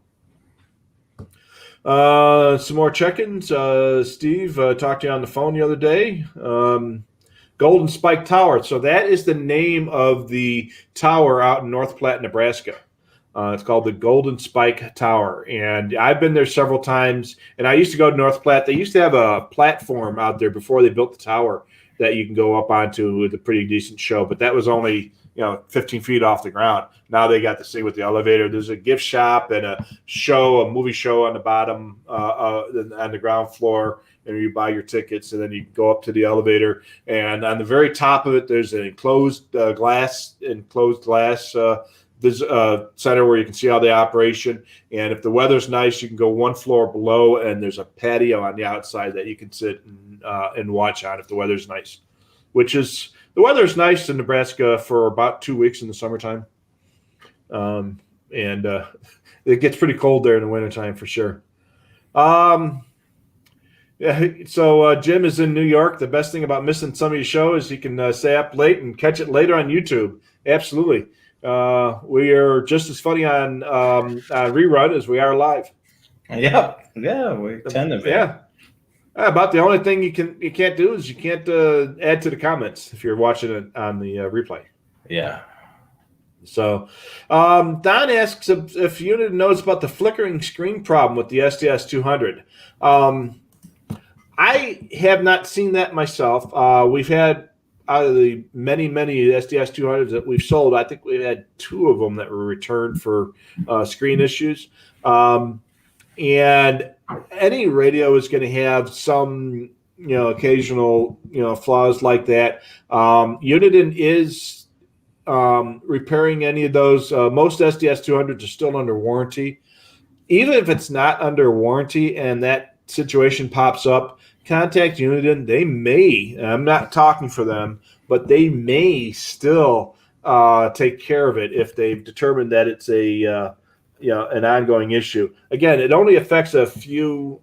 It's only affected a few radios, but of course, when you got a radio that's this expensive and this well known, any issue like that is going to be amplified by because of people talking about it. But yeah, they are going to fix it for you if you've bought it from us within the last 30 days. Or within 30 days, and when that problem pops up, contact us. If it's after 30 days, contact Uniden, and they'll take care of it. Let's see here where Lee is at. The railroad traffic is sparse in English, much more often in French. So he must be in the province of Quebec or in New Brunswick, where this obviously Quebec is all French and New Brunswick is about half and half. So there was a town called La Megantic. That's where they had that huge train crash. The train lost its brake, was parked at the top of a hill, and the brakes they lost the brakes due to some issues and blew up in the town. And I think like 50 people were killed. It was a huge tragedy. It really destroyed the town too. I mean, they parked it they parked it and they thought it was secure, and it ended up rolling. Causing a lot of destruction. I watched a special, I think it was on PBS, about that whole entire thing. Yeah, it was a huge tragedy up there, and it's still ongoing between the lawsuits and the bankruptcy of the railroad that owned the tracks, and they sued not only the railroad that owns the tracks, but the railroad that originated the shipping, and there was a lot of discussion about the type of cars that were being used and everything else. So yeah, so where he's at, even though Quebec is obviously a French-speaking location, there is still some English being used on the railroads up there. It all depends on the people talking. Most of the people in Quebec that speak English obviously also speak French, not necessarily the other way around, but you're going to hear both English and French. And having been in Quebec several times, I have heard some English on the railroad frequencies there. Aviation frequencies are almost all English up there, but all the rest of the stuff is almost always in French. And if you go into a store or something like that, most of the people will understand you when you speak English, but sometimes they won't let on that they understand you. They're very passionate about their French there for sure. In fact, I sold a scanner to a customer up in Quebec today and spoke to him. And he did pretty good with his English. He was very apologetic, but there were a couple words I had to have him spell in the address because we wanted to make sure we got it right. But we got through it. So if you're watching, It was a pleasure talking to you today. So, let's see here. Joe's got a 2055. It's kind of a vintage scanner, but they are still good for analog stuff. And he's got a Radio Shack magnet mount scanner antenna he's had for over 20 years. And on his 436, he's using an 800 meg rubber duck that works really good. So those are great. Those 2055s are great scanners. And like I say, you get a decent antenna on mag mount antenna on a refrigerator, works really well. Yeah, I've done that. Yeah. So Corey said he went to Sturgis for the scanner listening. So yeah, I'm sure there's some great listening up there during Bike Week. I'm sure there is. Yeah. And now obviously Bike Week this year is going to be a lot less than it had been in the past, but there's still a lot of people up there. So let's see here. Kevin is in Fond du Lac. We already talked about that favorites list. We talked about that. Galesburg, Illinois, has got a good-sized BNSF yard with a huge hump, but a lot of the humps have closed in the area. So if you were in the Galesburg area, or you're not in the Galesburg area, actually it'd be better, there's a new web rail cam from Virtual Railroad at Galesburg, and it's one of my favorite cameras. Virtual Rail fan, right? Yep. Yeah, and I watch that all the time. Did I say? You said Virtual Railroad. Oh, I'm sorry, Virtual Rail fan. I'm sorry. It's okay. It's late. Yeah. My mind is saying this, my mouth is doing that. So that's okay. Yeah.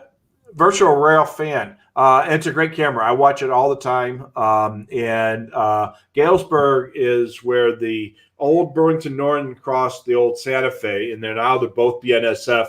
And that rail cam is great because there's always activity on there. There's a lot of Amtrak trains every day, a lot of freight traffic, a lot of switching coming in and out of the yards. So there's always activity going on in that camera. So that's a great one to listen to. The only thing I wish they did is I wish they put the scanner traffic on with the camera. So let's see here. What feature do we wish were included on our favorite scanners? My big one would be a remote head. We talked about that a little bit earlier. Yeah. Any specific feature that you would love to see on your scanners? Remote head. I'm the same. Yeah. I want to be able to see, be able to do that, be able to have the remote head. I would use that in the vehicle all the time. Just trying to look for the. Bluetooth is the other one that we get asked about all the time. Bluetooth you can actually add. You can go to Best Buy or one of those electronic stores or Amazon or something and buy those little Bluetooth dongles. Just plug into the headphone jack and then you can use your AirPods on your scanner. None of the scanners have Bluetooth in them, but eventually maybe they will. Let's see here. Can you program Sentinel with just the SD card? Positively, yes. Yes. So Owen asks that. In fact, Jonathan and I came up with this product originally, where we do programming in any of the zip code scanners. We do it on the SD card and then mail you the SD card. Mm-hmm. So that way we can program your scanner without you having to send the scanner to us. And for $59.95, we will include not only the up-to-date database, but the current firmware for your scanner and the favorites list for your home county. Great product. We were the first ones to have it. Jonathan and I are the ones who developed it. We were just chit-chatting on the phone one day, and we came up with that idea, and we tried it out, and it worked. And now it's one of our best-selling projects. So let's see here. And Josh said thanks for helping him out yesterday. He called and had some questions, so I was able to help him out. So John says he has to call us at Scanner Master. He tried his info on Newark, which is a phase 2. He can't hear him. So give me a call. Give me a call during the daytime, and we'll see what we can figure out for you. We'll do some research and figure that out. And then Josh asked, do they still make the Unication pagers on our website? It's discontinued. Yeah, we just don't sell them anymore. They're discontinued by us, but not by them. Yeah, Phil's company was it East Coast Pagers. Yes. He carries the Unication product line. So if you're in the market for one of those, go hop on his website and definitely take a look at what he has available there.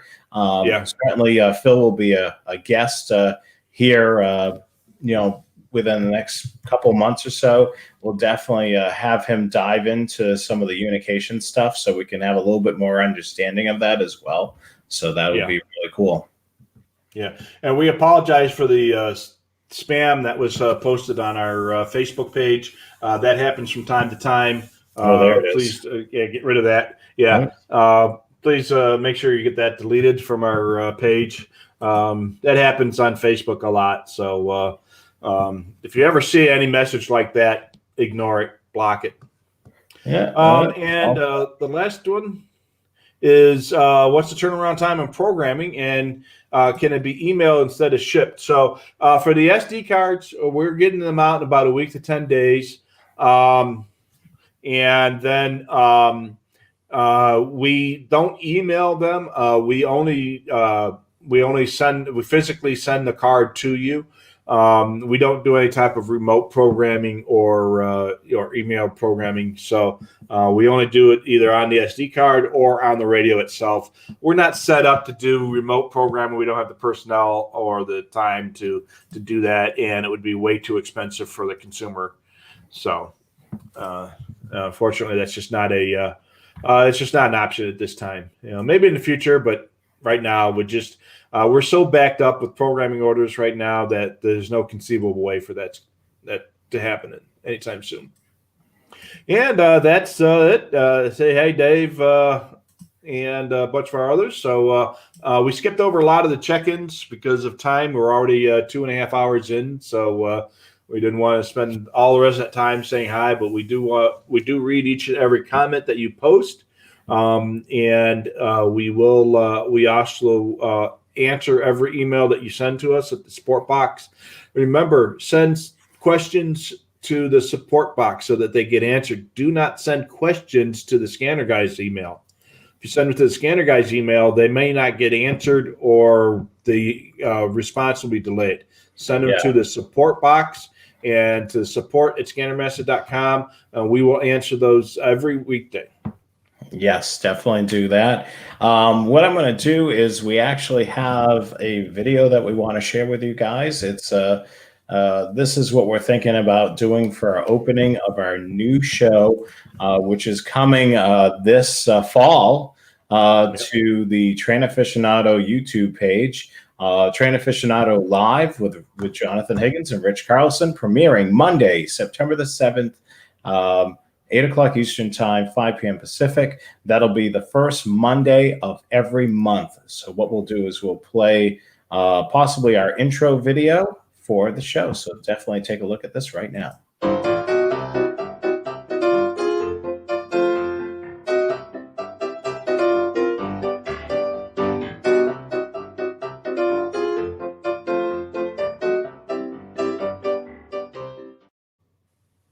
And make sure you tune in Monday, September the 7th, 8 o'clock Eastern Time, 5 p.m. Pacific. We can't wait to have you guys join us. We know there's a lot of rail fans that watch our shows each and every week, and we hope you can switch over to our other channel and watch us for that. And we just want to do some quick reminders before we call it a night. Make sure you follow, like, and subscribe to Scanner Master on Facebook, Twitter, and YouTube at Scanner Master Co. And don't forget to follow, like, and subscribe to the Scanner Guys on all of our social media, Facebook, Twitter, YouTube, and Instagram. And you're watching this show right now, hit that subscribe button. Hit it right now so you can not miss a beat with all of that. We're so happy that you all joined us, and we hope to catch you again next week. Let me just roll back to... was I the only one that was cheer dancing to the music on that video? Yeah. Well, they couldn't see you. I should have done this so that they could still see. Well, actually, I can't do this on that. I'm not able to do that, but I was doing this, so that's about as good as I can dance. So so next week, pick your mode. So this is going to be an interesting topic where we talk about the various modes on your scanner, whether it be analog or FM wide, FM narrow, how that all plays in, and what you need to know about that. So that's going to be a very interesting topic. And that'll be our final Wednesday of the month, August the 26th at 8 p.m. Eastern Time, 5 p.m. Pacific, right here on the YouTube channel. And as always, the Scanner Guys are brought to you by Scanner Master. And yes, I do see the comments about California with all their wildfires that are going on. So hopefully, everybody stays safe over there in California. Our thoughts are with all of you out on the West Coast. Stay safe. Yeah, it's fire season. We've had some in our area. In fact, there was a couple weeks ago, I was able to look and see 2 fires in 2 different directions from my backyard. So, I was far enough away where it doesn't affect me other than I can smell the smoke. But, we have a lot of wildfires here in Arizona. Southern California is that, and there's a lot of them in California right now. So the ones that we've had in Arizona, it's been just property damage and annoyances for the most part. But California's getting nailed like they usually do. So, wow. And there was a question about database for SD cards for the Netherlands. We don't have information on that, so you're pretty much going to have to do your own favorites lists for any country other than the U.S. and Canada, for if you have one of the zip code scanners. And the best software to be able to do that on is probably the Butel software, because it's going to give you all those features to be able to program it relatively easy. With Butel, if you do have some especially for conventional stuff, if you have an Excel spreadsheet with a frequency list, you can do like some sort of importing in there where you import a CSV file, something like that. So certainly if you're in those other countries, certainly look at some of the Butel products for those particular radios. And check locally. If there's a Scanner Club Facebook page or radio reference forum for your country, check locally. Somebody might already have a file that you can that they might share with you for the Butel software or even Sentinel or something like that. So somebody may have already done the work and be willing to share it with you. But like I said, unfortunately, the zip code or nationwide database only works in the U.S. and Canada. Yeah, I mean, that's definitely, use your resources. And if you haven't, definitely visit our website, thescannerguys.weebly.com. We've been sending monthly newsletters. So if you're not a part of the Scanner Guys newsletter, go to thescannerguys.weebly.com and sign up for our newsletter. That's right down where Rich is pointing. Go to that website. You can sign up for our newsletter. We send a newsletter once a month, usually has whatever's going on. Plus, it also has, an interesting topic. Rich has written a few. Last month's was, regarding the close call. It's not a programming option, so you can read about that in the newsletter. So make sure you subscribe to it. I'm sure we'll have one for September with an interesting topic and whatever news-related items there are. And of course, you never know. We may actually have a special deal for Scanner Master, for doing something over the holidays. You never know. So definitely subscribe to our newsletter. Is there anything else you want to bring in, Rich? No, I think we're good. All right. 3 hours into it, so I think it's time. Yeah, all right. Well, thank you so much for everybody that's stuck around through the whole entire broadcast. We hope you join us next week right here on the Scanner Guys on Wednesday nights, right here on our YouTube channel. So have a great evening. Good night, guys. Good night.